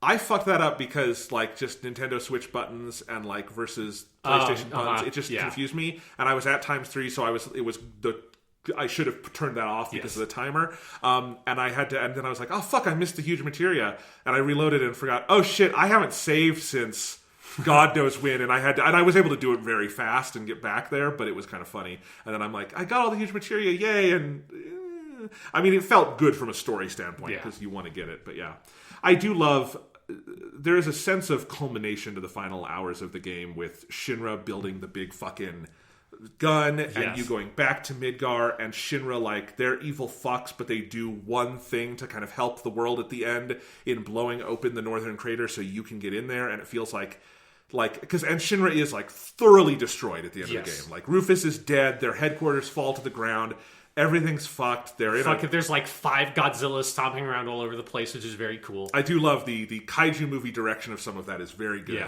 And it just feels very satisfying of everything coming full circle and like business being taken care of. Because one thing I was worried about is that I was wondering, does the game ever take care of the Shinra stuff? And I think it does a really good job taking care of the Shinra stuff. Because that last whole sequence in Midgard is great. Mm-hmm. Yeah, and then kind of like bringing back all the Shinra executives and stuff. You wrap up like Keshi's storyline and he's Reeve. Which is I wanted to mention that because Keshi, as I'm trying to say it, not Kate Sith, but Keshi. I had always seen that character and just assumed he was like the fun mascot character. I never knew that the whole thing was he was controlled by a dude from I Shinra. Didn't know that either. That was unknown. And it was fun for me to try to predict and then I went back and watched the scenes from the remake with Reeve, and I do like I like how they start to seed that in the remake. Me too. That was fun playing the remake second and being like, oh, that's the dude who's secretly Ketchi. Really cool stuff. And I like Ketchi was never like a major party member for me. He's kind of cool. I love his visual design and stuff, but I do love his role in the story and that, he is openly a traitor who you then kind of come to trust and rely on. Yeah, he's like a weird like triple agent at some point kind of dude, but it's very good stuff. And and Shinra just being like thoroughly brought to its knees, but kind of in its last dying breath doing sort of one semi-decent thing for selfish purposes, but, they did it. Rufus dies. Like, you really do feel like you've closed the book on so much of the game by the time it's let's go to the Northern Crater and finish off Sephiroth, and that is the mark of really good storytelling. Yeah, absolutely. That a modern Tetsuya Nomura game would not do. No. All right. So then you have the final part in Northern Crater, which is really like a little dungeon with a lot of stuff to collect in case you want to get some items before the final battle, and then a triple boss. Yes, it is a lot of boss fights. They're very visually cool. Yeah, they're very visually cool. Like, it is definitely... It's one of those weird things of where, like... I think I love... I mean, I like the ending of the game fine, but I think, like, this is where, like, some of the, like, who Sephiroth actually is, what Jenova actually is, some of that stuff I think ends up becoming a little bit, like, I think it's too thin throughout the game that once you get past... Cloud has given his big rousing speech, which is a great moment, and then it's like, and now you just have to go do some boss fights and then the game is over. Like, that feels a little bit weak to me. How it is propped up, though, is after you defeat the first Jenova boss fight, which is like whatever, and then you fight Weird Angel Sephiroth, and One Winged Angel starts playing, and you're like, yes, I can recognize that they have not done enough to actually really flesh out conceptually what is going on here, but also there's like a bunch of people chanting in Latin, and then it culminates them going, Sephiroth! And like, I've heard this song 1,000,000 times, but it is so effective playing a game for like 24 hours, however long it had been up to that point, and having amazing music, but it's all just purely instrumental music, and then at the very end you get one song that has lyrics, and one of the main lyrics is just the name of the villain. That's a fucking baller move. Like, that still plays so well. Again, like, being able to sing like that, or hum like the melody to that song by heart, you know, like, and I've been able to do that for decades at this point, it still plays off so well when you're actually experiencing it in its context. You have the Jenova boss phase, and you beat them, and then everything kind of fades to black, and the screen is just black for a couple seconds, and it's da-da-da-da-da-da-da, and then it fades in on God Sephiroth. It is such an effective presentational mic drop move, and it is such a cool boss fight. Like, visually, it totally lives up to what it needs to be. And I kind of agree with some of what you're saying, if there's some story thinness that they're not able to fully pay off here. I do, though, really, really love the ending of, like, the last cutscene. Yeah. And it's something that I have a major fucking problem with Advent Children about, is that the ambiguity of the ending is something I love most about this game. Mm-hmm. And I don't know how you read it, I don't know how people generally read it, but the way I look at that ending of, like, they do the thing, they summon Holy, all of that, but then something bigger happens with the life stream coming in and all of that on the planet. I do not read that as and then life went back to normal and they went back and started a new town ending. I very much read that as, like, either all life became something else, or they all returned to the same kind of source as Aerith, or just everything's really fucking different afterwards, or something. It very much feels like, and I wonder if this was a conscious inspiration, the end of Char's counterattack in Gundam. Yes. Where yes. I love I that. think it is a specific, it is visually very similar, yeah. Because it feels like what it is you reach this point where all the character arcs culminate and they wrap up pretty nicely, and then something bigger that you know has been in the background this whole time, the planet, the spirit, the life stream, comes in, something beyond your understanding, beyond the character's understanding, and culminates in this thing that is a little ambiguous, and then it's over. And I love that. And I think it learns the exact right lesson from Char's counterattack to me, where some of the, not with the same level of world building as Tomino Gundam has, but, like, I think it gets that same effect. And when you get that, and the final shot of Aerith praying and cut to credits, mwah, perfect. Yes. Yeah, so I agree. Like, all that stuff is great. Like in that element of the ending, I think is really well done. I think part of it is because when you did the Sephiroth boss fights, did you have, like, the limit break stuff all on? Yeah, I think I kind of went back and forth on it. Yeah. Because I just felt like I tried to play the final one straight. Because I just felt like at that point I was like, the how slim that like actual turn-based mechanics were at that point, like, it's just like, because every single fight just boiled down to, let me use every summon I have, and then by the time those summons are done, I have my limit breaks, and I use my limit break, and the fight is fucking over. Yes. And it's like, and it felt like the only reason perhaps people back in the day maybe didn't do this, because the game is phenomenally easy. Like, I was not over leveled or anything. I was probably actually maybe a little bit under leveled for those fights. But, like, the summons are so powerful, and I imagine maybe people just didn't do that because if you do that and you don't have 3 times speed, it is like a 15-minute fight, but that's just because you're watching 15 minutes of, like, the same animations you've seen over and over again. And because there's so many boss fights stacked up on one another, it's like every time the boss fight starts, it's like, well, time to use all my summons and basically kill this thing in effectively 1 or 2 turns. They're just the longest 1 or 2 turns in JRPG fucking history, because you have to watch 3-minute movies every time you do a thing. Yeah, I definitely, just because I wanted to hear more One-Winged Angel, I think I turned off the limit break stuff, and I basically did what you said. I did all my best summons, but I had not been doing it on the 2 beforehand. So I just got to enjoy it as and I was at ×3, so I'm like, this is just fun, flashy, with great music. Right way to enjoy it. Yeah, I think that's the better way to enjoy it, because as it's where the gameplay stuff is. It's such a cool boss fight. But it's the thing that I think separates that from a Persona, where the boss fights are cool and spectacular, but they're also interesting to play and they're fun turn-based fights. I don't think the game ever gets that. This is not like the boss at the end of Persona 3, where it's this really cool switching through all the arcanas, and you have to really show mastery of the combat system. Exactly. And it's also big and flashy and fantastic, and I love it. No, it's not that good. Yeah, but it's great. It still works. It's great presentationally, is what I was going to say. Yeah, and so definitely if you're playing it in the I'm just kind of barreling through it way, it works fine for that. Yes. Yeah.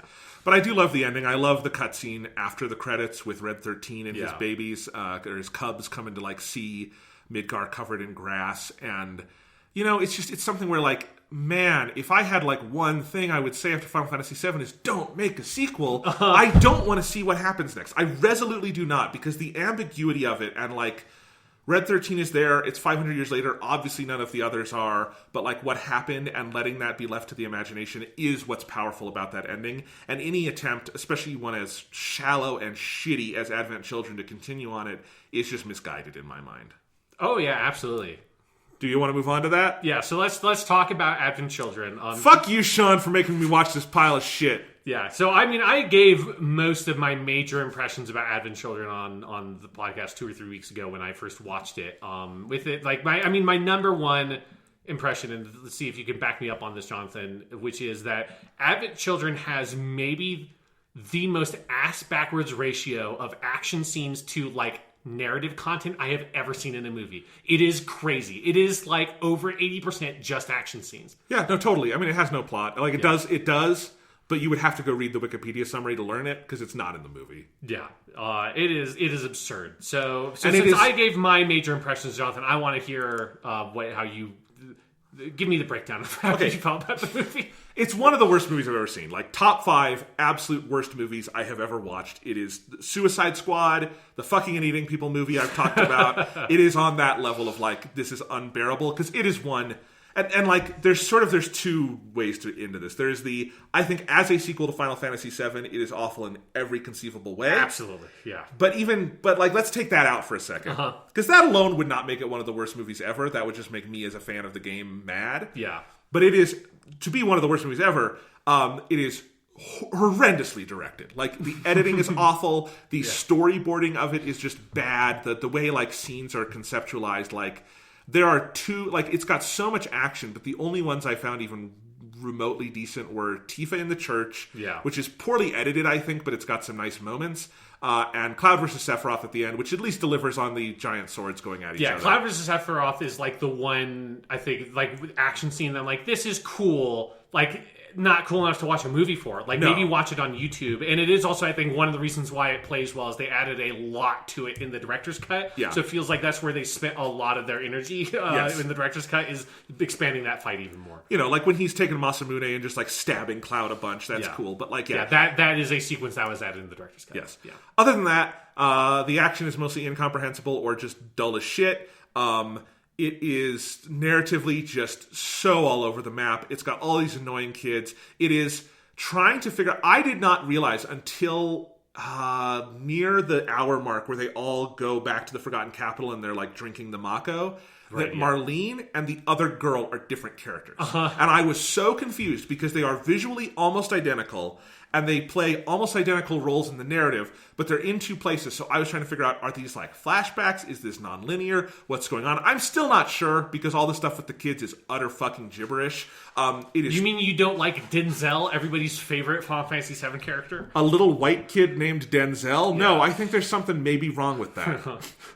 Fucking Denzel. They made a whole OVA about him called Episode Denzel. That's the one I have not actually watched. Because why would you? It's bad. The whole thing, it's just dull. It feels so long. There was a point where I was watching this and I'm like, how much have I watched? And I grabbed my trackpad and just shaked it so I could see the time bar come up, and I was like, 40 minutes, and I just went, ah, because I thought it had been so much longer. Yeah. Because this movie feels so fucking long. And, like, I did not watch the entire last hour, but I scrubbed through it and watched certain scenes, and just realizing, like, oh, Sean wasn't kidding. This is just an hour of fight scenes. Yeah. Like, it just looks like a bunch of video game cutscenes strung together, and there would be gameplay in the middle of them. That's such a good way of looking at it. Yes, it is like you found a YouTube compilation of cutscenes that you would like, oh, this would be fun to watch after I played the game 3 years ago, and I'd like to watch some of these cutscenes, but you can't actually experience the game that way without having the story in between the big action beats. But as a sequel to Final Fantasy VII, it's somehow even worse, because just like state of the world, I just fundamentally don't buy that the aftermath of what you saw at the end of Final Fantasy VII is, and then everything went back to normal. And everyone just went and lived in a town that looked like Midgar again, and Rufus was alive, and everything's fine, and the Turks are all alive, even though I remember killing them all. Yeah. And, like, all this shit, and just, like, and it's just more of the same. Like, that is the most... It's like, you know, Force Awakens after Return of the Jedi, only way even more egregious, because there's not even the attempt to, like... I mean, it would be like if they had resurrected the Emperor in Force Awakens. Yes. Because then it's also the villains are, like, Genova remnants that summon Sephiroth, right? Yes. It's, like, the same shit. Yes, and oh my... I made this tweet last night kind of as a joke, but it's true. It's just the plot of the direct-to-video Aladdin sequel, Return of Jafar, which is that some weirdo resurrects Jafar, and Jafar does some bad shit, and then they fight real hard, and they beat him again, basically the same as they did the first time, and that's it. It's just Return of Jafar, only it does not have singing Gilbert Gottfried, so you decide whether that's better or worse. I think it's worse, because singing Gilbert Gottfried is funny. But anyway... I mean, in Return to Jafar, is Aladdin also just, like, without any explanation, the most, like, depressed, aloof person on the planet, even though the character arc that he just went through in the game was the exact opposite of this? No, and that is the other part of it is... Boy, they just took a massive shit all over Cloud. And I think... So I said this when I played the remake, that one of my biggest fears about the remake is that they would just make Cloud an emo boy. And it's because of, I think, like, Advent Children was really popular when it came out. When it was re-released. It actually, I was reading about this last night, it had a big role in selling PS3s early on because the Complete Edition was one of the first Blu-rays. Yeah. And it was sold alongside the PS3 a lot, which makes sense. So it was very popular, and that art was everywhere. And I think I just had this perception of Cloud as, like, emo boy Final Fantasy character from that. And I think, luckily, the remake avoids that. But this is just pure... He's not even... Cloud from the beginning of Final Fantasy VII. He is unrecognizable. He is not who Cloud ever was. The only thing that is recognizable is the character design and the voice, and even then he barely gets to talk, so whatever. And it just has no relation to his arc in that game. The only vaguely interesting moments are his flashbacks of Zack, but I also think a lot of the point of Final Fantasy VII is him getting over that and, like, dealing with it and working through it. And, like, him being aloof from everyone, and, like, the ultimate moral of the story is... I have friends and I'm not alone. Well, you learned that about 2 hours into Final Fantasy VII. That is never Cloud's worry in that world. Yeah. Like, he does have a crisis of faith after Aerith dies of, like, I'm not good enough for this. I can't save everyone. But that's halfway through. That's the end of Disc 1 of Final Fantasy VII. He has a whole journey beyond that. I can't believe any Final Fantasy VII fan ever bought this. It's so off. It has nothing to do with who that character was. The whole game is just... To me, Tetsuya Nomura taking a shit over the legacy of that game. And the biggest thing is you combine Final Fantasy VII Advent Children's penchant for characters who could not possibly have survived being still alive with the remake's sole purpose in life appearing to me to be making sure no one ever died in Final Fantasy VII. And I think Tetsuya Nomura might hate Final Fantasy VII. Or just not get it, like, fundamentally, which is what it kind of feels like to me. Yeah. The Advent Children, it is... Like, because it's the thing of where after I played Crisis Core and I, like, actually experienced the Zack story and, like, the ending of that game, which is a real fucking tearjerker because obviously, you know, Zack dies because he's not alive for Final Fantasy VII. And there is a part of me that was like, looking back on Advent Children, not to say that anything in Advent Children is good, because it's not. It's more that, like I can now imagine a very different movie that, like, I think it would be interesting to explore a Cloud post Final Fantasy VII that is specifically having to, like, sort through his memories and, like, congeal himself as a full person. And, like, once, like, the pressure of the end of the world is gone and he's sitting there and he has to reconcile I am the dude who grew up with Tifa and like stabbed Sephiroth in the back in the Mach reactor. I am also the dude that, like Zack, died to save my life. I'm also the guy who wasn't able to save Aerith, and I'm the guy who beat Sephiroth at the end of that. I'm like this person who has lived all these different lives and must put them all together. That is not what Advent Children is doing, but that is like that is my, if you could do a sad Cloud in a sequel to Final Fantasy VII, that's the only thing I can even imagine. You know, I think Tetsuya Nomura is someone who, I think if there's one unifying link to his works, it is that he is someone who cares deeply about the surfaces of things and has no interest, I think, whatsoever in anything below that. Mm-hmm. He is, if a character designer, he's like a sentient character design sheet come to life and makes video games. And like, not a character designer who can often be a great storyteller, but just like the sheet itself came to life because, like, well, what does Cloud look like on the surface? He looks like emo anime boy, kind of, right? Yeah. So that is what he becomes in this, even though that has zero connection to his characterization in the game.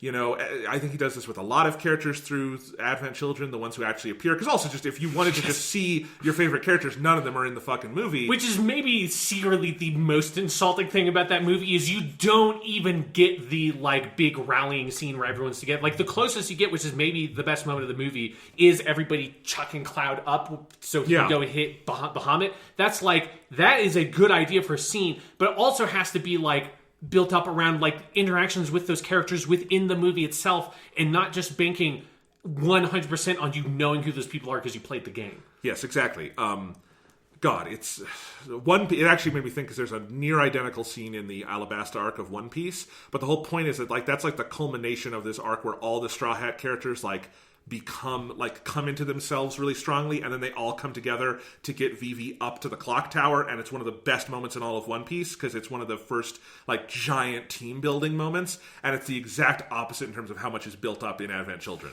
Yes, it's so bad. I just, and I do think just that it's surfaces of things. It's like Sephiroth is like scary and mysterious, and Cloud is aloof and distant, and like all these things that are not really what was ever in the story, but fuck it works if you just do surface level stuff. Yeah, and all you have are big action scenes, which leads me to, Jonathan, the main thing I want to do with Advent Children. Okay. Which is when I originally watched this movie about a month ago, I watched it on a Friday, and then Saturday I had to myself, and then Sunday we recorded the podcast where I like vented about it. And in that Saturday, as often happens when with this podcast, we have to experience something that is either really good or really bad. And it's just like, I need to get something out. There's like this feeling I have. And it was when I was watching the movie, I had this just emotion of just pure, furious rage at what I was watching.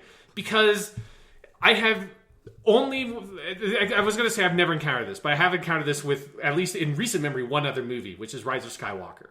Which is a movie that while I'm watching it, I am just desperately furious for the characters to sit down and fucking talk to each other for 5 fucking seconds. Because there's no dialogue, there's no characterization, there's no theming. It's like, I swear to God, John Wick movies have more dialogue and like beats between action scenes. 100%! They're really good at that. Yeah, and John Wick movies are literally action movies. Advent Children isn't even supposed to be, it's not a fucking kung fu movie. It's not, not here to watch Bruce Lee kick a man in the face. And Enter the Dragon has more dudes sitting down and talking about shit than this fucking Final Fantasy VII. This movie that is a sequel to a JRPG, a genre that's like one of its main defining things is sitting around and reading dialogue boxes as the characters talk to each other for a fucking hour. And I was like screaming at the TV, talk, somebody talk. And it built up in me like this flashback I had to my favorite TV show and one of my favorite actors just screaming the word "sit down and talk" in the episode The Zygon Inversion in Doctor Who. And so on Saturday, this is about a month old now, I took the opportunity, Jonathan, to rewrite the famous war speech at the end of Zygon Inversion, and re-envision that scene as instead of the Doctor talking to two women who are on the verge of starting a war, it's me talking to Tetsuya Nomura, and because there needs to be a third character, J.J. Abrams, about their fucking movies and what they are doing. And so, Jonathan, I would like to go through this with you. So I'm going to have you... you have put so much work into this. I can't believe it. I have been sitting on this for a fucking month, and now you know why I sent you that text message, because I wanted you to watch Advent Children. So I'm going to need you, Jonathan, to play Tetsu Nomura and JJ. And they sometimes have lines back to back. So come up with what your J.J. Abrams voice should be like a very distinctive voice so people can know. Because I just want to go through this with you, because I think this most expresses for me my feelings around Advent Children and then movies like it. Again, Rise of Skywalker is very much the same thing, where all you have are fucking action scenes. So this is what I call the action filler version, an adaptation of the speech from the Zygon version. That's a Doctor Who episode, by the way. If we haven't said, it's an episode of Doctor Who. Very famous speech, very good. It's Peter Capaldi. It's 12th Doctor, yeah. Okay, so this is me talking to Tetsu Nomura. You just want action scenes to beget action scenes. Your movie's not smarter than movies made by other people. Your movie is just a whole bunch of dumb action scenes. A whole bunch of dumb action scenes being shown to some other people who will end up making dumb action scenes too. The only way anyone can make a good movie is if they're prepared to write themes. Why don't you break the cycle? Why should I? What is it that you actually want? Dramatic, stylish, meaningful action. Right. And when this dramatic, stylish, meaningful action is over and the movie is ending, when you have finished your 50-minute climactic set piece, what do you think the ending's going to be like? Do you know? Have you thought about it? Have you given it any consideration? Because you're very close to getting what you want. What's it going to be like? Paint me a picture. Is it going to be a happily ever after? Will your characters have evolved? Will there be a thematic statement? Oh, will there be a denouement? Do you think people will be allowed to draw their own conclusions? How are you going to account for a potential sequel? Well, you don't actually know, do you? Because like every other tantruming director in history, Nomura, you don't actually know what you want. So let me ask you a question about this brave new film of yours. When you've shot all the action scenes and when it's all perfect and exciting, when you have finally got it exactly the way you wanted, what are you going to do with the scenes with dialogue? The troublemakers. How are you going to protect your viewers from having to actually think about the story? They won't. Oh, they won't? Well, maybe. Maybe they really won't. But nobody avoids thinking about the actual story for long. The wheel just keeps turning. So come on. Break the cycle. Why are you still talking? Because I want to get you to see, and I'm almost there. Do you know what I see? A movie. A movie with everything I need. 80% action. For me, too! Ho-ho! Both directors have their hands poised over the buttons. And we're off, fingers on buzzers. Are you feeling lucky? Are you ready to play the game? Who's going to have the most action? Who's going to be least comprehensible? This is not a game! Ho-ho! No, it's not a game, JJ, and I mean that most sincerely. Why are you doing this? Yes, I'd like to know that too! Ho-ho! You set this up! Why? Ho-ho! Because it's not a game, JJ. This is a scale model of overly stuffed action cinema. Every bad action movie ever filmed right there in front of you. Because it's always the same. When you shoot that first shot, no matter how right it feels, you have no idea what the story's going to be. You don't know what plot points are going to be important, how many themes will be broken, how many character arcs shattered, how much narrative material will be cut until every character does what they're always going to have to do from the very beginning, sit down and talk. Listen to me. Listen. I just want you to have dialogue. Do you know what dialogue is? It's just a fancy word for characters talking. I will not change my mind. Then your movie will end stupid. Alternatively, you could step away from that script. You can walk right out that door and you could cut your action scenes down. No, I'm not stopping this. I started it. I will not stop it. You think they'll watch my movie if I put themes in it? You're all the same, you screaming directors. You know that? Look at me. Nobody wants movies with themes and character development. Well, here's the unforeseeable. I want movies with themes and character development. After all you've done, I want movies with themes and character development from you. You don't understand. You'll never understand. I don't understand? Are you kidding? Me? Of course I understand. I mean, do you call this pointless action filler, this funny little thing? This isn't pointless action filler. I like video games, anime, and comic books. I've seen more meaningless action bullshit than you will ever know. I've watched worse incoherent dreck than you could ever imagine when I close my eyes. I hear more stilted lines of exposition than anyone could ever be able to count. And you know what you do with all that pain? Shall I tell you where you put it? You hold it tight till it burns your hand and you say this: no one else will ever have to watch this shit. No one else will ever have to feel this pain. Not on my watch.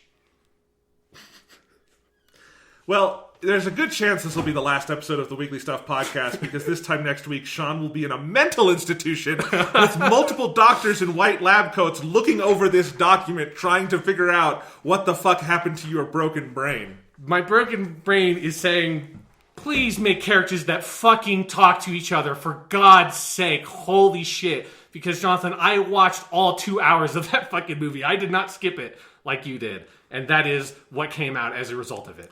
I think Michael Bay is also sitting around that table. Yes, Michael Bay is in the same conversation for sure. Oh my God. Did you like J.J. Abrams being Mickey Mouse? Yes, I think it feels right. Yes, he is definitely owned by Disney, so yes. It is a solid decision. Alrighty.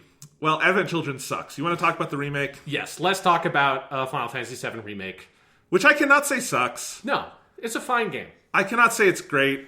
I don't know. Yeah, I have very conflicted feelings on it. I'm in the same place, I think. Yeah. That it is... It is kind of like what I was worried about going into it after playing Final Fantasy VII, which is... like, you use the comparison point on the podcast that it feels like the Hobbit movies.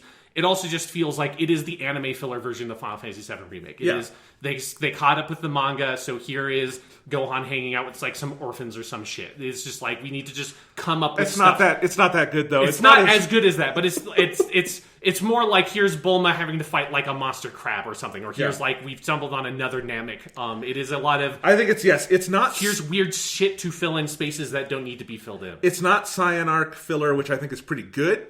It is Namek arc, like it's either fake Namek or it's Bulma becoming Captain Ginyu when she meets the frog. It's that kind of stuff filler. Or it's just like this need to have, like, in the original version, like, characters just went to a place, and then in here it's like, well, we can't just, we can't have, like, in the manga it was just said, here's, like, and then they trained for 6 months. Instead we have to have 15 episodes showing them training, even when that's not actually the point of the story. And that's very much what the remake feels like. It is a 6 to 8 hour section of the original game that is stretched out to a 30-hour plus full RPG. Yeah, it is crazy. Yeah, it took me about 31 hours to beat. I think my brother took even longer because he did much more of the side quests and stuff. Yeah, because I did do all the side quest stuff. I mean, there's not really that much of it. I did everything up until after Aerith gets kidnapped and when you're supposed to like do a bunch of that before going. I'm like, no, because I don't believe the characters would stand around helping a bunch of little kids find their lost toys or whatever the fuck you do. I would go rescue my friend. Yeah. God, because I really, and I talked about this on the show, but now that I can talk like with more spoilers and stuff, yes. I think the pacing is problematic up until the plate drops, but I think it is easier to overlook because a lot of it is at least like okay, the Wall Market section is much longer than it is in the original game. But it is still achieving something Wall Market nominally achieves, which is more time with Cloud and Aerith. And you are getting more time with her and with Cloud, and it's doing some, I don't know if character development is the right word, but atmosphere building, getting a sense of that relationship between Cloud and Aerith. I think there's also some genuinely fun gameplay stuff in there, and I think the way they do the Honeybee and stuff is fairly inspired. I thought it was like, the actual scene with like the cross-dressing and stuff was a really smart update of that. So, like, is it overlong? Sure, but I'm okay with it. Or, like, the second Shinra Reactor you go and fight, which is, like, 3 chapters of the game. It is this way too long dungeon. But it's my first extended section where it's just Cloud, Tifa, and Barrett running around together. And it's one of the 2 dungeons in the game, really. Like, it's that and the Shinra, like, the Hojo's Lab are the only 2 extended dungeon-type sequences in the whole game. Yeah, so like I was fine with that. I'm like, okay, it's it's overlong, but I'm getting character moments and like this is fun. The thing that kills it for me after the plate falls is it's a bunch of mindless extensions at the point. I mean, one, it's just this is Act 3. The story needs to be accelerating. You just did your big Act 2 twist where the plate falls. Characters have died. Not really. Yeah. We'll get to that. But, like, this is where you need to put pedal to the metal. That is just storytelling 101, and we're not. And it is just a constant game of stalling where you're like, multiple times. Yes. You're about to find Wedge. Barrett falls down a hole. Cloud is about to get to Hojo. Cloud falls down a fucking hole, and you do a 3-hour awful dungeon. I hate the Hojo section in Hojo's Lab. That section can bite my fucking ass. I hate it.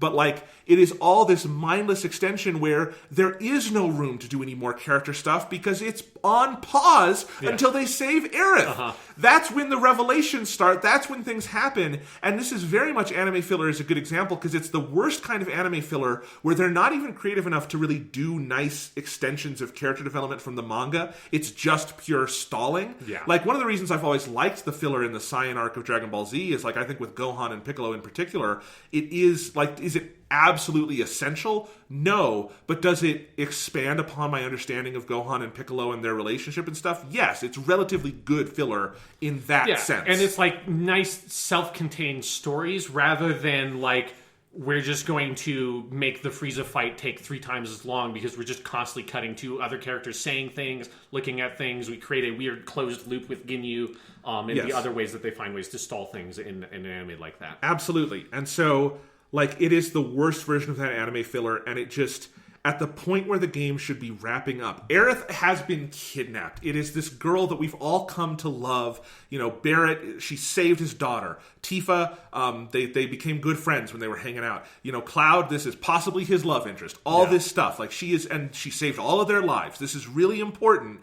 They just saw their fucking plate fall. They want revenge against Shinra, and instead, they're fucking around doing side quests and helping that dude at Don Corneo's mansion for 7 hours, or wasn't actually, but it felt like that. Go back to the sewers. Do the sewers in reverse. You go to the Shinra HQ, and they just stall and delay and everything.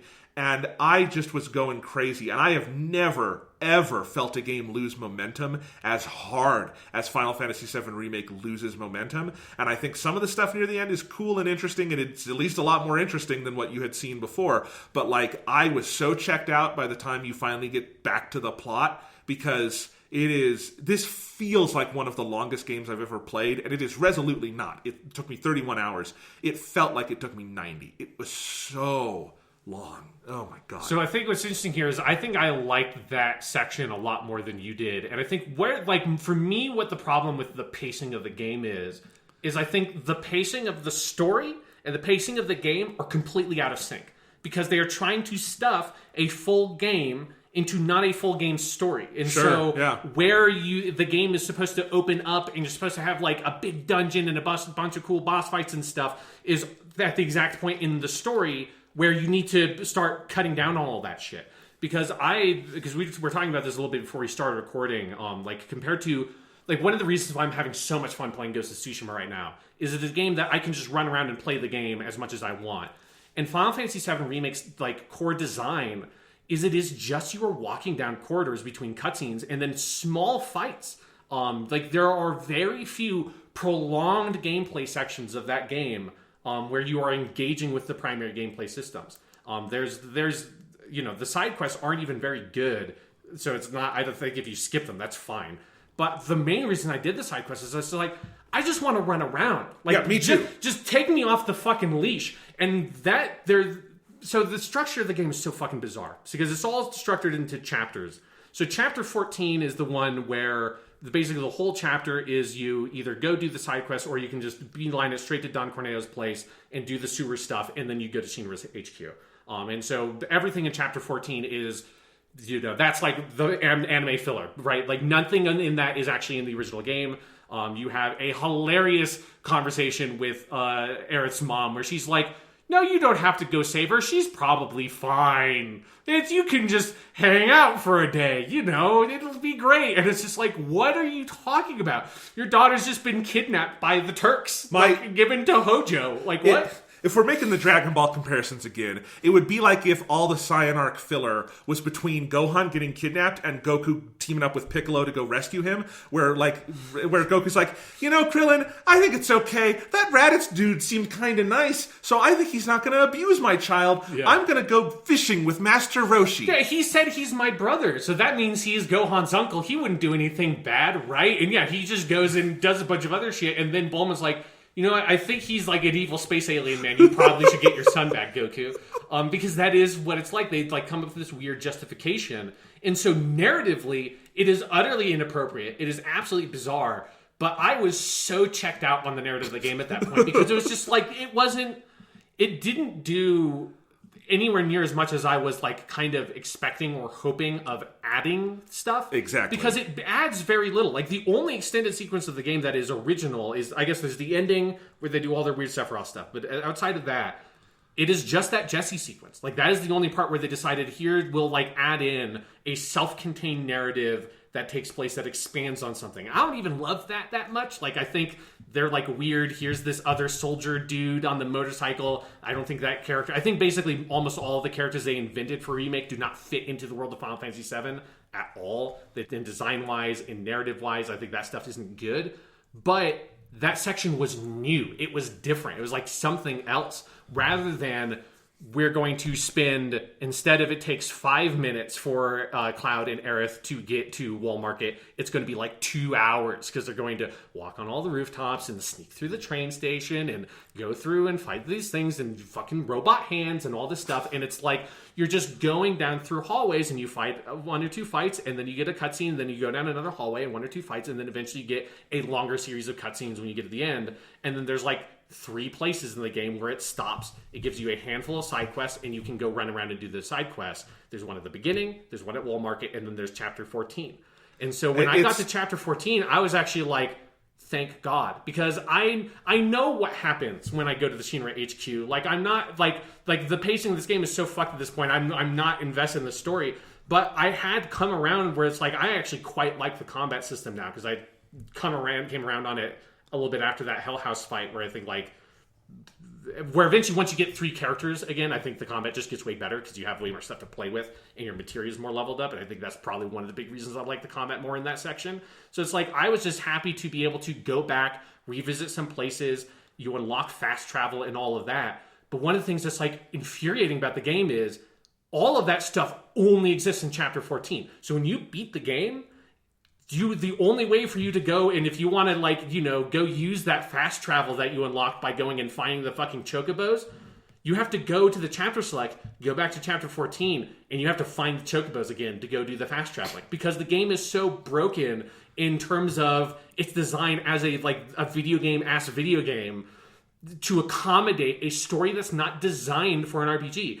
The game's systems, it should be almost more like Crisis Core, where it is a fairly linear, straightforward story that if you just mainline the story, it's like a 6 to 8 hour long game, but it has a bunch of like superfluous side content that is so like marked off as you go to a menu and select discrete missions that are optional missions to go, which is how Crisis Core is structured. That works great because if you want to just run around and play the video game parts and do the combat and level up your characters, there is a section of the game that is walled off, that is designed to allow you to do that whenever you want to. But if you don't want to do that, you can just mainline the story. And that's kind of what Remake, I think, should have been. Because trying to jam a 30-hour JRPG that has side quests and you want to be able to run around and has this combat and like characters leveling up and like 3 different versions of like character grinding between materia and leveling and weapons and all that, you can't fit that into a linear 8-hour long story. It just doesn't work. Yeah, I agree. I love this whole analysis, and I think you're dead on the money. I think, you know, one of the things I've learned over the course of this podcast is I think I'm the one on this show who has a harder time disconnecting when there are those narrative, like, disconnects, which is weird, because I also, like, I frequently just enjoy lesser narrative games, like platformers and things like that just, like, story and gaming isn't as important to me. Mm-hmm. But I think you're right on the money. And, like, if you can get to the point where you're checked out enough that you can enjoy it, there probably is some stuff to enjoy there. But, yeah, I think you're dead on about, like, why it has that fucking disconnect and is so sort of fucked in that way. And, yeah, it like, fundamentally, you know, the pace, as you said, is, like, It's very much to me like the pacing of Final Fantasy XIII, which is also famously a lot of corridors, battles, cutscene, more corridors, battles. But, you know, I like Final Fantasy XIII more because, one, I vastly prefer the combat system in that one. I just don't like the combat in 7, and that's a matter of preference. Yeah. And then Final Fantasy XIII, say what you will about the story, like it or not, but the story is actually progressing because it is its own game. It's designed for that game. Yes. Yeah. So, like, when you get to the end of the corridor and a cutscene happens, it might be with that annoying fucking kid who is mad at Troy Baker Man. I forget his name. But, like, at least it's more story, and you feel like you've been rewarded and not, oh shit, we have to do another mechanical arm, Cloud. Yes. Let's do this mechanical arm. And, like, it is... Oh my god, like the Hobbit movie comparison is wrong, because if it were the Hobbit movie, the Hobbit trilogy would have been like 14 movies, and like, you know, the dinner sequence, there would have been an hour of more than an hour of Bilbo going around the Shire collecting all the food for his dinner that night with the dwarves, and because they would have had to add in that he knew the dwarves were coming, so you could do all the side quests of getting everything prepared. And yeah, and the climax of movie 1 would be Thorin arriving at his door. Exactly, yeah. I mean, that's what it feels like. And it's so bizarre because like, at least for me, like, I do think the combat, once you kind of get your head around it, I think the game does.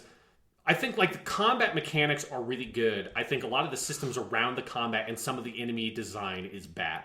Because there are just some fights that are so phenomenally tedious. Even if you know the strategy and you have the right materia equipped, some of the fights are just like, fuck, just takes forever. Yes. And then you run into the materia problem of, if you don't have the right materia equipped, which I just don't.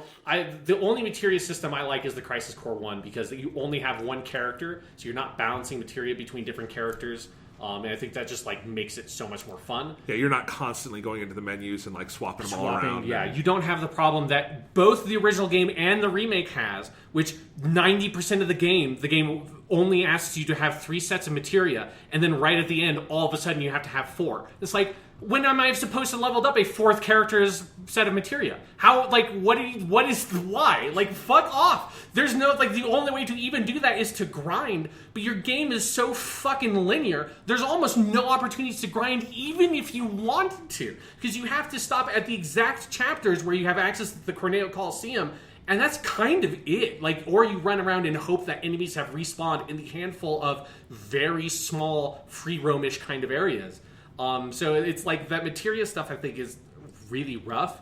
But once you get near the end of the game, at least for me, once I got to the end of the game and I had a lot of the materia I liked was fully leveled up and I didn't have to fucking care about it that much. And I had my levels, or my like weapons were leveled up, and I had all the like abilities unlocked for all the characters, and I have all 3 characters that I can swap between and put all my materia on and like design things the exact way I want. Because another thing about the pacing of the game that is rough is that instead of it being your juggling party members that are just randomly given to you for the prologue section of the JRPG, it is the whole length of this full game. You never get to a point where you can actively choose who is in your party and who is not, which is fucking crazy. Even after the game is over, you cannot decide, I want to have Aerith and Tifa in my party the whole time. That is just the thing you can never choose to do, which is just bizarre. But it's only at that very end where it's like, I've got all these abilities, I have a fairly stable party, because I have Cloud, Tifa, and Barrett, and then you get Aerith for the Hojo section. You're like, I can kind of play the game the way I actually want it, very briefly. And then when I got to do that, I was like, this combat's actually really fucking cool. And you can do some really cool stuff, and there's cool synergy between the characters.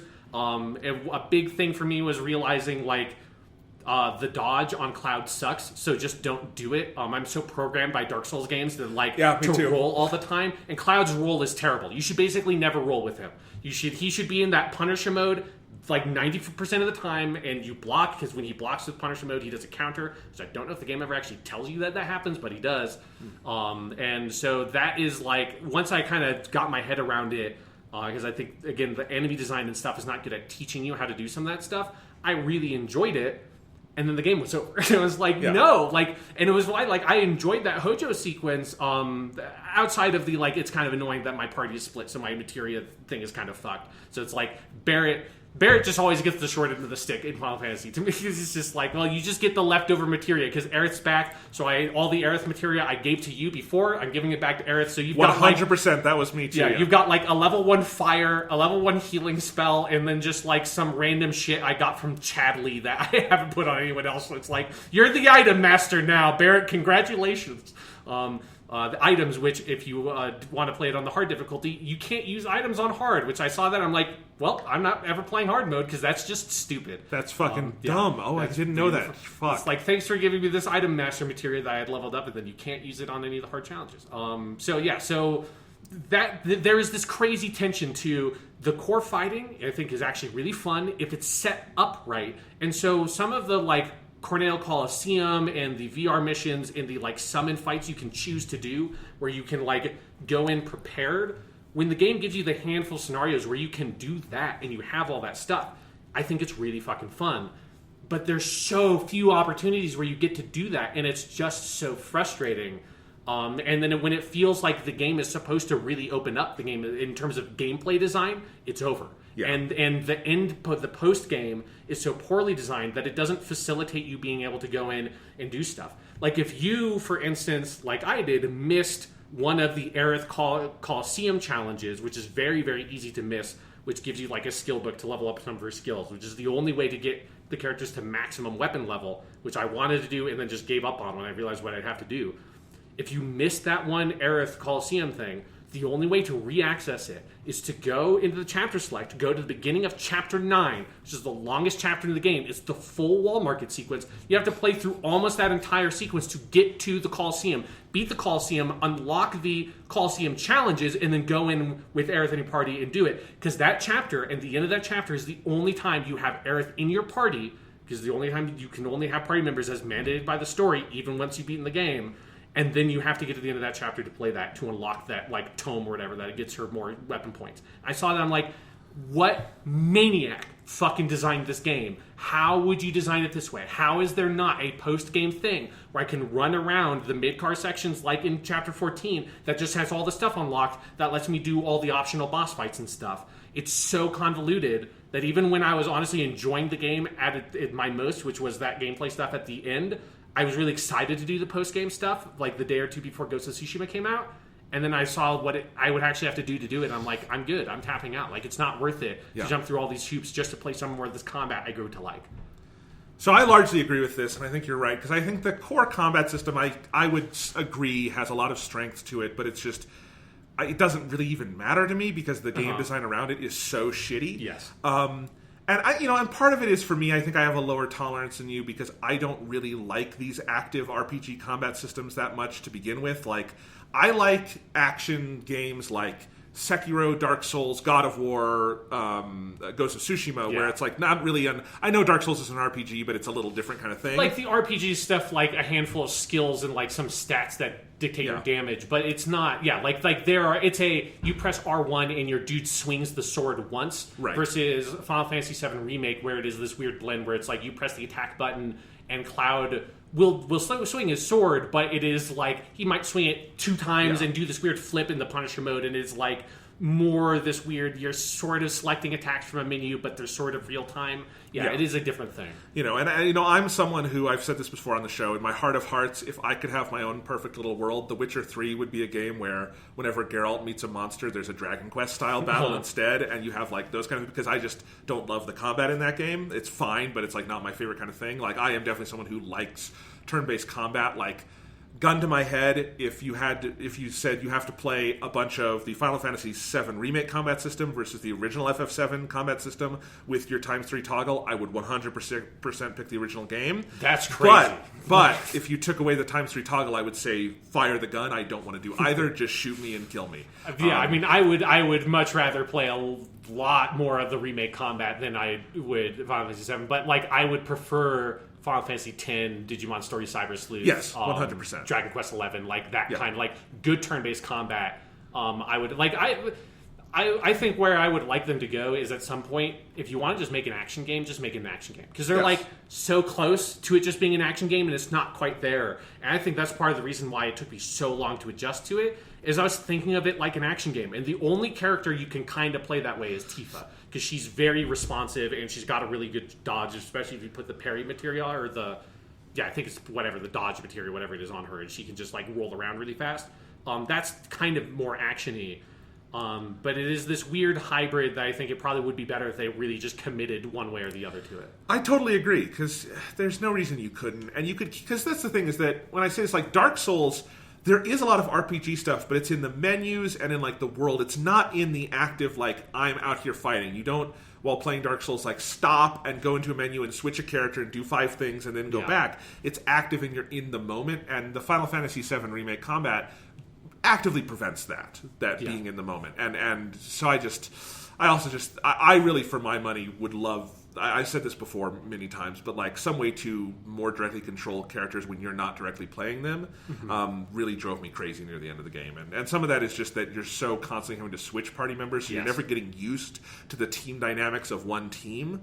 And you're just constantly going into menus and switching out fucking materia because it's like, well, I need this person to have a heal, and I didn't expect to use Barret here. But honestly, I found it way more annoying than the original game in that regard, because the original game is a full game where like you have long stretches where you just get to go, but this is like it's this constant with just these 4 characters ping-ponging, and I just oh my god, it's obnoxious. And it feels like it's building up to, and then now you're out here and you just get to run around and you get to pick your party members like a fucking video game, but you never get to the point where it just becomes a video game to me. Which, like, and in the Final Fantasy 13 comparison, 13 does eventually get there, and it has the, like, last third of the game is that on a big, like, open world map. But yeah, it feels like it's missing that last part. Yeah, like, it feels like for Final Fantasy 15, it would be like if you cut out that whole middle section of the game where you're in the big open world with the car. Yeah. And it was just, here's, like, these, like, straightforward missions, and it's like, that would suck.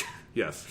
Yeah, and whatever. So, okay, so that's gameplay stuff. I mean, what about this? I mean, what do you think is the key to why this game has been so roundly acclaimed and hyped? Do you think it's just that the story presentation is frequently quite nice? Yes. I think that is, like, I think it's a very pleasant game. Like, I think it is, the characters pop really well. They're very good performances. It has, like, I played with the Japanese voices and English subtitles, and just looking at the English subtitles, it is a vastly superior dub to what Final Fantasy 15 had. It is like a really well built game. I've seen some of the clips and stuff with the English voices, and they seem really good. Yeah, and I played it fully in English, and just let me, because you've talked about the Japanese cast a lot, and I think this is the best dub I've ever heard from Square Enix. The only competition would be Nier Automata, and I think this is an even better dub than that in terms of just the quality of the performances. It's really good. It's like, this is the definitive English cast Final Fantasy VII has needed for a while, and I'm glad they get to carry that forward now. And I think especially if you're someone who had wanted to, like, if you're a Japanese fan, you've been able to, or a fan who's watched in Japanese, you've been able in Crisis Core and Advent Children to hear these characters voiced well. I think for a lot of American audiences or English speaking, this is your first chance to hear these characters voiced competently. Yeah, and I think that definitely contributes to the hype around it. Yeah, and it's just fun and pleasant, right? Like, it's just like, Tifa and Aerith and Cloud all have this, like, fun, light, flirty relationship, and so I think it's, like, really enjoyable. But it also, I think, is one of the things that, like, prevents the game from being more interesting. Is I think one of the things that is really frustrating about the game, particularly once you start getting to that middle stretch, is the just realization of there's, like, no drama in the story of the game at all, because it's all introduction. It's all Act 1 stuff. And so it's that kind of thing where it's like Tifa and Aerith meet, and they're just, like, best friends immediately, which is kind of how it works in the original game. The original game, that's kind of fine, because their relationship gets more complicated once you get out of that section. Whereas in this game, I'm like, man, if you're going to add a whole long thing with the fucking sewers, and then you go to the train graveyard, and God, like, the last time we talked about this on the last podcast, I had said, like, I had just finished the train graveyard, and I had stopped playing because I'm about to get to where the plate falls. There was another fucking boss fight between that point. Oh, right. Jonathan, there are 3 boss fights in this game between you getting dropped in the sewers and you getting to the fucking tower where the plate is. You fight the fucking dude in the sewers, you fight a big ghost in, like, the warehouse in the train yard, then you go through more of the train yard and you fight fucking Eligor. It's like, how did you put 3 boss fights when this is like 7 screens in the original game. Like, it's a very brief, you're running through a couple of screens. 7 is pushing it. Yeah, it's like a handful of screens with, like, a little bit of turn-based combat and a couple of chests lying around. Like, it's almost nothing. It's a slim section of the game in the original. You stuffed 3 boss fights in there, and there's no benefit to the relationships depicted in the characters because you didn't do anything with it. And I'm not saying that, like, I wouldn't prefer and then there's, like, this, like, I love Cloud, you can't have him kind of thing between Tifa and Aerith. I don't want that, although they do it, like, one scene where they kind of do that. But, like, having Tifa be more suspicious of Aerith or something, some kind of minor conflict between the two characters that they could resolve and come to grow together over the course of that, like, 3 to 4 hours of Final Fantasy VII Remake before they then are like, okay, now you are this woman that I can say, go save Marlene's life, I'm going to go up there and help Cloud. Exactly. And I can trust you with this. In the original game, you can skip over that stuff because that's the way the pacing of that story works, and it's fine for that game. But if you're going to ask me to spend all this time in Final Fantasy VII Remake, you need to find ways to create more drama and character conflict to allow those relationships to develop. And they do almost none of that, and it's crazy. Yeah, if it were, as you said, like Tifa is suspicious of Aerith on some level, doesn't know if they can trust her, there's a little bit of competition there, and over the course of that story, they learn, like, over the course of the train graveyard, like, Aerith does things that make Tifa a true believer. That would make it a worthwhile story. You know, what it feels like is if the Hobbit movies had a fucking scene where, like, when Bilbo wakes up and reads Gandalf's letter, instead of just reading the letter and running away, he, like, gets a paper cut on the letter, and then he has to go figure out where he can find a Band-Aid, and then he's out of Band-Aids, and he has to go through Hobbiton, and he finally finds a Band-Aid, and then goes back, and finally reads the letter, and it's like, okay, now I can go. But then on his way to find Gandalf, he falls down a hole, and has to fight a bunch of goblins to get back out of the hole, and then he finds the party, and then they join up and meet the trolls. Yeah, and it's just, here is this, a lot of stuff that the characters do, but no dramatic storytelling takes place through any of that action, because it's just Aerith and Tifa meet and they're friends because that's what they did in the original game, and so that's what they're going to do in the remake, and then we'll just put in a bunch of, like, random gameplay stuff here. And that's, like, the whole game is just constantly that. There are no, like, more sophisticated interpersonal relationships between the core cast and, like, more complex situations or anything between the core cast than there was in the original game, despite there being so much more time spent on it. And that's one of the things that ends up feeling like by the time you get to the end of it, there's a version of this game I can imagine where you have this nicely constructed, self-contained story that gets way more in the weeds about the Shinra stuff that then concludes nicely and then leaves open there, and then we go out into the world. And I think that could work. I don't think it's impossible. But you can't do what they did here, where it feels like the whole game is both desperate to be able to change things and fucking afraid to change anything at all. And so it ends up in this awkward middle space where it is mostly very faithful, narrative-wise, to the original game, and only finds, like, the barest gaps in which to change some stuff. But then at the end, they do some crazy shit to make people, like, do their whole lost, like, oh my god, what do the numbers mean kind of thing with Sephiroth. But none of that actually means anything for the story. You know, there's a weird conversation to have here about, like, who artistically is actually responsible for this remake, because Tetsuya Nomura was nominally the creative lead on this, but the final game has 3 credited directors, including him. Yeah, because obviously Nomura was also making Kingdom Hearts 3 for most of the development of this game. You know, and there are 4 credited writers, none of whom are the same as the directors. Like, it's, you know, so, there just hasn't been a lot of development studios multiple times because the project was rebooted multiple times internally at Square Enix, which we know. I didn't even know that. Yeah. So, like, there's just not a lot of daylight on how this was made, and honestly, it feels like I can point to the scenes that Nomura was there for, and I think that's a lot of the stuff with the Whispers and the last hour. Yeah. And I think, other than that, it doesn't even feel like one of his things, because it just doesn't feel like it has a lot of identity. And a lot of it feels like very literally directionless. Like, the mandate was just, this has to be a standalone 30 to 40 hour game. And, like, what you have is the raw material. And without some artist in charge, like, it doesn't even feel like it has that replacement. Like, Hajime Tabate came in on Final Fantasy XV and really clearly put his stamp on it. There's nothing like that where someone came in and put their stamp on it. It's just like, well, what do we do for all those extended scenes? They run around a sewer. Yeah. They run around a train station. We have a bunch of talented artists. They can build a big ghost train yard. And it's a really high production value, cool ghost train yard. Yeah. But do we have any story, purpose, like, thematic, like, even like a gameplay thrust to bring us through this? No. Like, it really feels like a game that no one was behind the steering wheel for. And that's something that bothers me. Because, you know, I was really hot on this game after the first 5 or 6 hours. You can go back and listen to me on the podcast, and I do think it's why I started playing Final Fantasy VII was the first time you started talking about it. I'm like, man, if Jonathan really likes this, it's probably really good. Well, but would you agree it makes a great first impression? Yes, absolutely. Like the opening bombing mission is great. I think getting there and meeting, like, everyone in Sector 7 and having that expanded is really cool. I think that's also, like, that opening section is where they do the best at the, like, weird Sephiroth whisper stuff. It's like, it feels like it's going to be more meaningful than in the actual game. You generally go like 10 hours without it popping up, and then you're like, oh right, this is a thing that this game is doing. Yeah, and like just getting to walk around Sector 7, awesome. You know, getting I think I liked the Jessie scene more than you. I don't think it's perfect, but there is something cool about, like, hey, I didn't really get to know Jessie in the original game. She seems really awesome. Her voice actress is really cool, and we get to have this fun scene. There's an extra motorcycle thing. Like, all of that just makes you feel like, man, they really put in the work. And I think it's after that where it starts showing the seams of like there's no unifying vision on this thing. And it's like after that is the point where like the times when the game shines is just when it's redoing good stuff from the original game. Exactly. Yeah. Or slightly tweaking it, like the honeybee end sequence, which at least has kind of a fun original character. But it's that directionlessness is something, and I really wonder with the future games, like, I don't know if I want an all Tetsuya Nomura all the time sequel, but it might be more interesting at least because there would be someone steering the ship. But I don't know.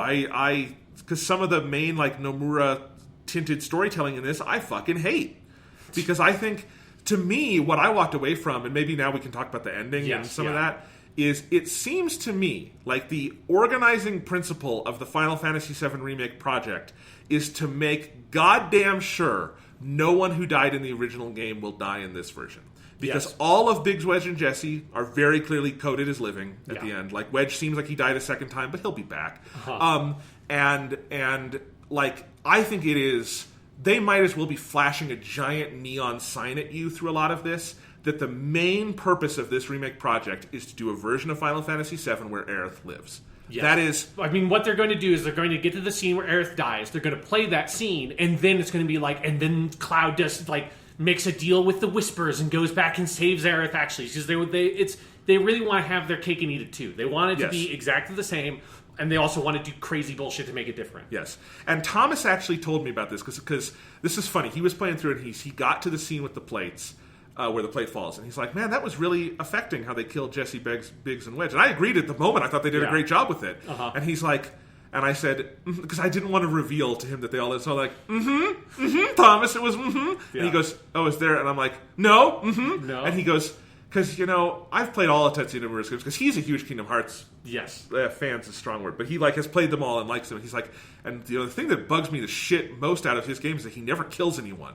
He never lets anyone die. They always, like, seem to die and then they come back. And I'm like, And I just, like, didn't want to say anything. And it's like, yes, it's, like, one of the most impactful, iconic things about Final Fantasy VII is how it deals with death and permanence of death. Yeah.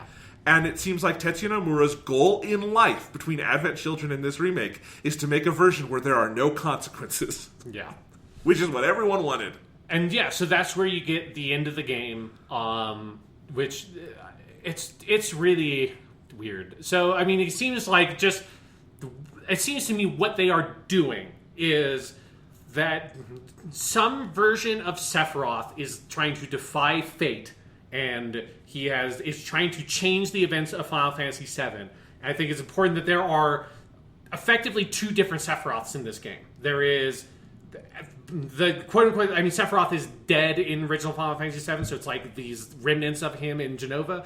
But there is the Sephiroth as the villain of the original Final Fantasy VII is, like, technically present. He is there when he kills Shinra's president and all that stuff. But the Sephiroth that Cloud keeps on having visions of, and the one that they have a fucking Sephiroth boss fight at the end of the game, because you can't do Final Fantasy VII without just having one Winged Angel in there somewhere, so we got to do a Sephiroth boss fight, which I'm really looking forward to. All, like, they're going to make 3 of these fucking games, and all 3 of them are going to end with you fighting Sephiroth. It's going to be the most tedious shit in the world. 3 games, I think you're lowballing that. Well, I'm being hopeful. 3 games. The society will not be around for a 4th remake game, whether they want to make it or not. We'll be all dead by then. A meteor will have hit the planet. But there is this other Sephiroth that is there interacting with Cloud. In one way you can tell that specifically it is in Japanese. There is a linguistic difference in how Sephiroth talks, that the, like, crazy Sephiroth, particularly, after he's dead, he always talks this way, the weird vision Sephiroth. He uses the personal pronoun watashi, so he's, like, kind of polite, and he puts himself above everybody. But original Sephiroth, the one that's, like, in Crisis Core and stuff like that in, like, the flashbacks in the original game when he was, like, alive and a member of Soldier, he uses the personal pronoun ore, which is just, like, a more standard kind of, like, masculine pronoun. And that's in that last scene where he and Cloud are talking, that is how Sephiroth refers to himself. So it's, like, clear that there is this Sephiroth that's, like, still has some kind of sanity, trying to defy fate. There's these weird shadowy figures called the Whispers that are trying to prevent it. and there it seems that like somehow this has caused Jesse, Biggs, and Wedge to have survived, and then potentially Zax as well. But that is like the biggest. I mean, what are you even doing with it? Thing is they recreate the ending of Crisis Core. Like the whole cutscene where Zax is fighting off all the Shinra soldiers in Crisis Core, he gets killed, obviously, because the point of the game is a fucking tragedy. And in this, they recreate that cutscene, but then he miraculously survives, and then he is dragging Cloud to Midgar as your people leave Midgar, and then the game cuts to credits, and it's like, does that mean anything? Because that implies that, to me, now that there are like 3 timelines the game is dealing with: the original timeline, the remake timeline where things were the same up until Sephiroth stopped meddling with it, and now there's a 3rd timeline where Zack is alive. Because if Zack is alive, Cloud cannot be anything that he is, right? He can't have the Buster Sword. He can't have delusions of basically having lived Zack's life. All that stuff can't have happened if Zack is actually alive out there somewhere. Which is one of those things of like, it is like they're doing this thing where, oh, Zack is alive, but is he actually? Because it doesn't seem like they're going to have the balls to actually redo the full story of Final Fantasy VII, imagining what if Zack had been around, because Aerith's relationship with every character is going to be phenomenally different. Like, Cloud's relationship with every character is going to be phenomenally different. You can't have Zack survive and have Final Fantasy VII be the story that it is. It doesn't work thematically or, like, literally. And it's the thing that's frustrating is just like, it just feels like they're like, oh man, fans are going to get so excited at this one cutscene. And it's just not going to, nothing is going to come of it other than like another cutscene at some point.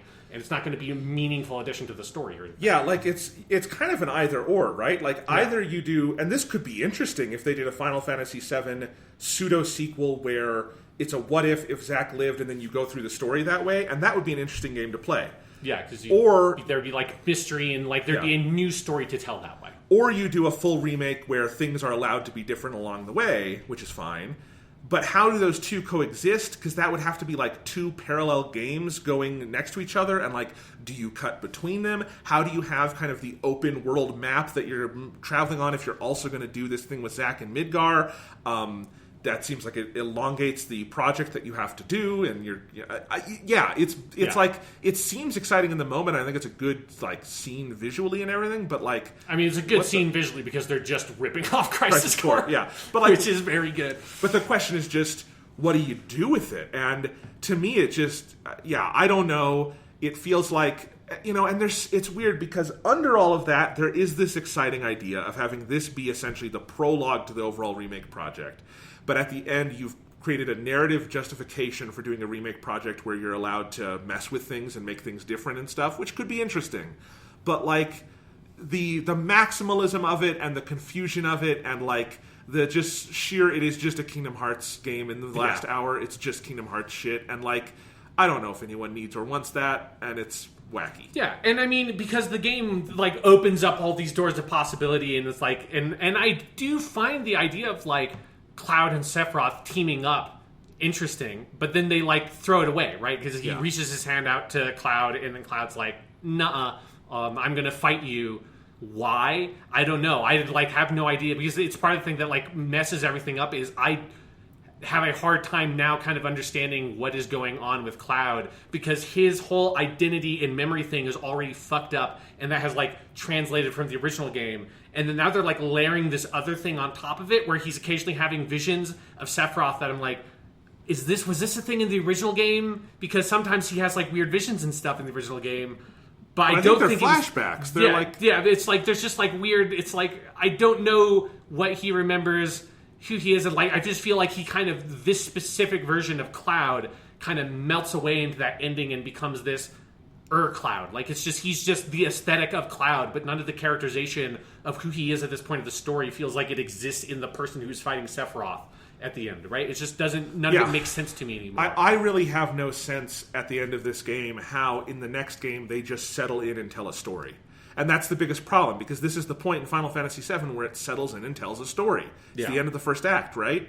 And, well, how do you do that? Like, can you just do the normal, like, progression where you go and have the Nibelheim flashback and you get to Cosmo Canyon and have all these good scenes when you have all this other stuff around the edges? Like, And even if, you go with like because some people were very excited by this ending, and I do get it on a raw level, but because everything might not be what happens, but if I believed Tetsuya Nomura and the team were capable of doing a version of this where Sephiroth murders Cloud and then Aerith is the protagonist, I might be curious about that. I don't know if it would work, but I'd be curious about it. But that's not how any of this is going to happen. That bone is not in their body, I don't think. No, I mean, the game, I think, it just does, it does a very J.J. Abrams-y kind of thing, where, it opens up this box, it's like, oh my god, this is all crazy, what does any of this mean? It does at the very end of the story, where it doesn't have to mean anything, because the story ends, but I think it's very telling that the thing that happens right at the end of the game, after the whole Zack and all that shit happens,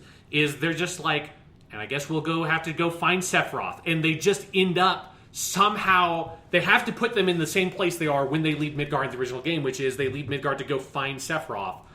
Even though most of what that means now just feels like it can't be the same. But the way they're playing that scene is weird, and now we can just pick it up right when Final Fantasy Remake Part 2, and they'll be in Nibelheim, or they'll be in the town talking about Nibelheim, and they'll be like, we need to find Sephiroth, and we don't know what's going on. And they're just going to mostly ignore it, except for the handful of scenes where it'll come up, which is just what Remake did, right? It's 95+% of this game has, the whispers and all that stuff does not show up at all. It's only a handful of key scenes where it does, and most of the scenes that it does, it's just people going oh, this is really weird. Anyways, let's go do what we were doing in the original story of Final Fantasy VII, huh? Yes, exactly. It's so annoying. It's funny because my brother, he played this and he asked me after beating, he said, so who's Sephiroth? And he said, why do they want to chase him and all that stuff? And I'm like, because here's the thing. The original Final Fantasy VII, I don't think does a great job establishing Sephiroth off the bat and why you have to go chase him. But it is a compressed enough time and the mystery is foregrounded enough that you go with it, and then you quickly, when you get to Calm and you get the Nibelheim flashback, fill all that in. Yes. And so it's not a big problem. And I also think the original game more directly shows they can't stay in Midgar, all this shit has happened, they need a new goal. I think it works just fine. And this game does nothing. It tries not even a tiny little bit to tell you who Sephiroth is, why he might be a threat. Aerith intuits he might be a threat, but that's all it is. And it's and she just tells them and they have to, I guess, believe her on faith that he's the actual threat to the planet. But none of that is actually shown or exposited or anything to you. So it's just, as you say, they leave Midgar and chase Sephiroth because that's what they did before, without the actual narrative justification for why they did that the first time. And that is just terrible storytelling. Yeah, and it's the thing of where it's trying to do... It's leaving all this up to the audience without doing the work of narrativizing it. It's just saying, you know who Sephiroth is, right? Because you have to like Final Fantasy VII, even though it's that game is very old. It's 23 years old. That game is very, very old. I say this a lot, but I am teaching kids who have never who don't give a shit about Final Fantasy VII. Part of the point of a remake kind of project with this is lots of people who were too young originally to know about it or care about it are going to be oh, well, this game got a 80-something on Metacritic. It's got to be pretty good. My friend said it's really cool, so I'll check it out. And you need to make it inviting for a new player. And I think you can do that and also do your crazy shit for existing fans as well. Lots of stuff does that. That's not an impossible task by any stretch of the imagination. Look at the Resident Evil remakes that have come out the last couple of years, which are absolute paragons of this kind of remake. Yeah, but what this game wants is just we're going to lean so much on an assumption that the audience is going to have this information and this investment pre-existing in the world and characters, that we're not going to have to do the work it takes to do this really severe turn with the crazy Sephiroth parallel dimension stuff that they do. And I think it's a massive mistake because it's also I'm sorry, I've played the original, I've played Crisis Core, and I've played Advent Children. I have done more than you can expect a normal fan of Final Fantasy VII to have done, because the most you can expect is for them to have played the original game. And I don't have that kind of investment in Sephiroth. I think Sephiroth is a cool character, particularly in Crisis Core. I think he's really cool, but I don't see any of that character in here other than the fucking vocal performance is amazing. It's probably my favorite performance in these games. Sephiroth is fucking cool. But I don't care about him as a character if you're not going to put any of the stuff of him as a character that I care about in the game. It's just it's just the shape of Sephiroth there with the voice of Sephiroth saying cool stuff. but none of the narrative content around Sephiroth I care about is present because none of it has happened yet, or you're not showing it from the flashback stuff. Yeah, it's a problem. And I guess the final kind of thing to say about it is this, as a fan of Final Fantasy VII, what you would have wanted out of a remake project? I mean, I think like what I want is just the movie version. Like that's like all I want is I want the actors who play these characters that are so good. I want them to be able to do the actual story of Final Fantasy VII. Like that's really what I want, and then I want to be able to experience that. Yeah. And it's like I'll take that. Like I will play the next Final Fantasy VII remake. Like I mostly enjoyed my time with this game, but it is not. It is far from what I would want from a game that is a remake of Final Fantasy VII. Yeah, the way I would answer that is mostly the same. I think it has some of what I would want out of a remake is in this game, but I think on the whole it's not. And what I would want is kind of like what I described earlier, like honestly, is like the Resident Evil GameCube remake, like something on that scale where it is the same underlying thing with some cool additions. Add some voice acting in. I don't know if Resident Evil had to add voice acting in, but you know what I mean. Yeah. Like. I mean, they had to redo the voice acting because that original game. Whoa. Yeah. But yeah. So like just something where it's like it is, because what I want is a Final Fantasy VII that is in the world that I could recommend to someone today who was not born when that game came out or had never played it, and it is tough to go back and play a game from 1997 like that. This is not a Super Mario 64 situation or Ocarina of Time. This is a harder game to access now.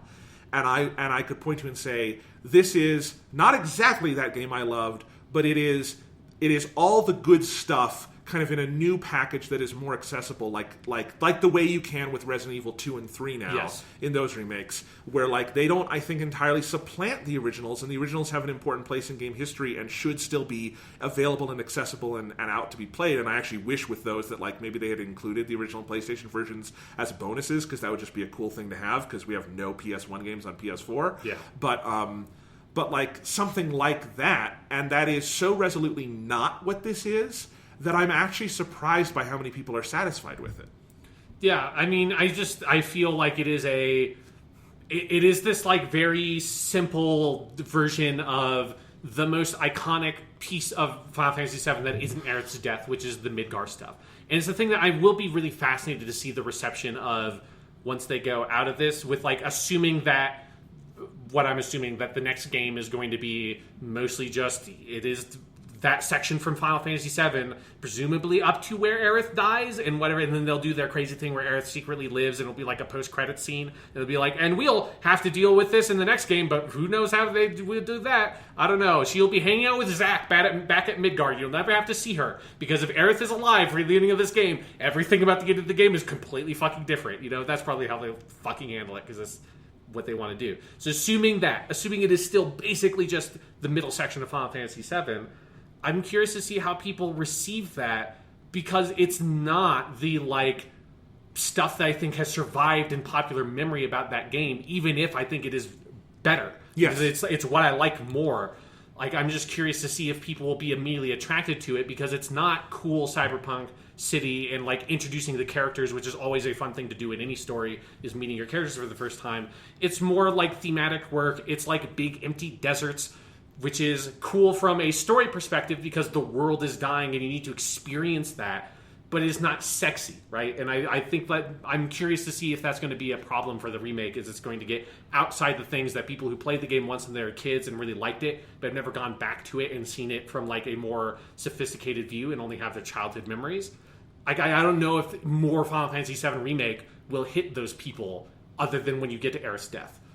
Well, I don't know how much of that they're even equipped to do, because so much of that section and the final section of the game is this very liminal stuff about memory and identity and kind of playing with video game conventions in a way I just don't see modern Square Enix as even remotely equipped to deal with. Yeah. I don't see any evidence of that in like the modern team that makes these games doing stuff like that.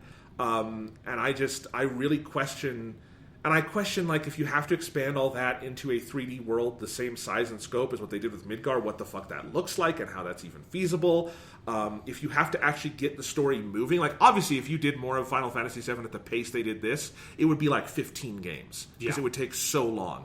And I hope they're not planning that, but, like, what is it? Is my joke about Golden Saucer being an entire Mario Party style game gonna be a thing? Like, who knows? Yeah. What the fuck is more of this? And I don't know. I didn't feel energized by that ending. I felt like what I said earlier, I don't think anyone's hand is on the wheel, and I don't know if there's actually a plan within Square Enix for all of this. Yeah, it does kind of feel like they don't know what they want to do. Like, honestly, I think for me, like, realistically, the thing I'm most excited for is I want them to refine some of the gameplay stuff and then allow me to run around and do side missions and make my party the way I want and, like, play a fucking RPG. Because it's like Final Fantasy VII Remake is like the video game version of the thing we get with a lot of, like, Man of Steel is a good example of, like, a lot of some more modern movies where you kind of redo classic stories, where it's like, it's not till the very end of the movie where he becomes fucking Superman, and then the movie's over, and you're like, well, I wanted to watch the Superman movie, not the guy who's not quite Superman yet movie. It's like, you don't give me any of the stuff that I'm actually waiting for.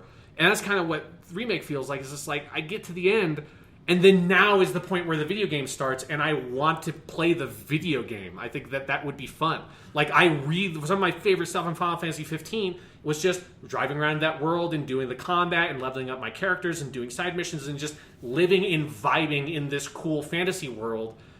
That's one of the main appeals to an RPG to me, and Final Fantasy VII Remake just doesn't deliver that because it doesn't get to that point where the original game does it.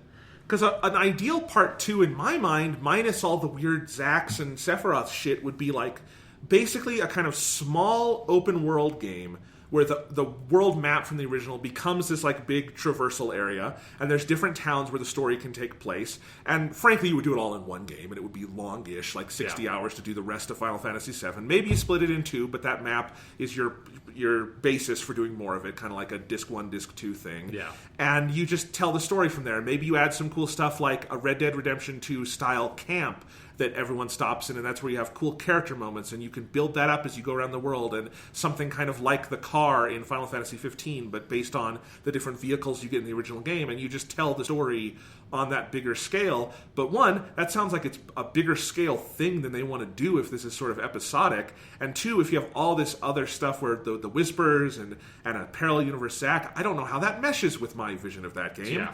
And I really don't know if they do either. So we'll see.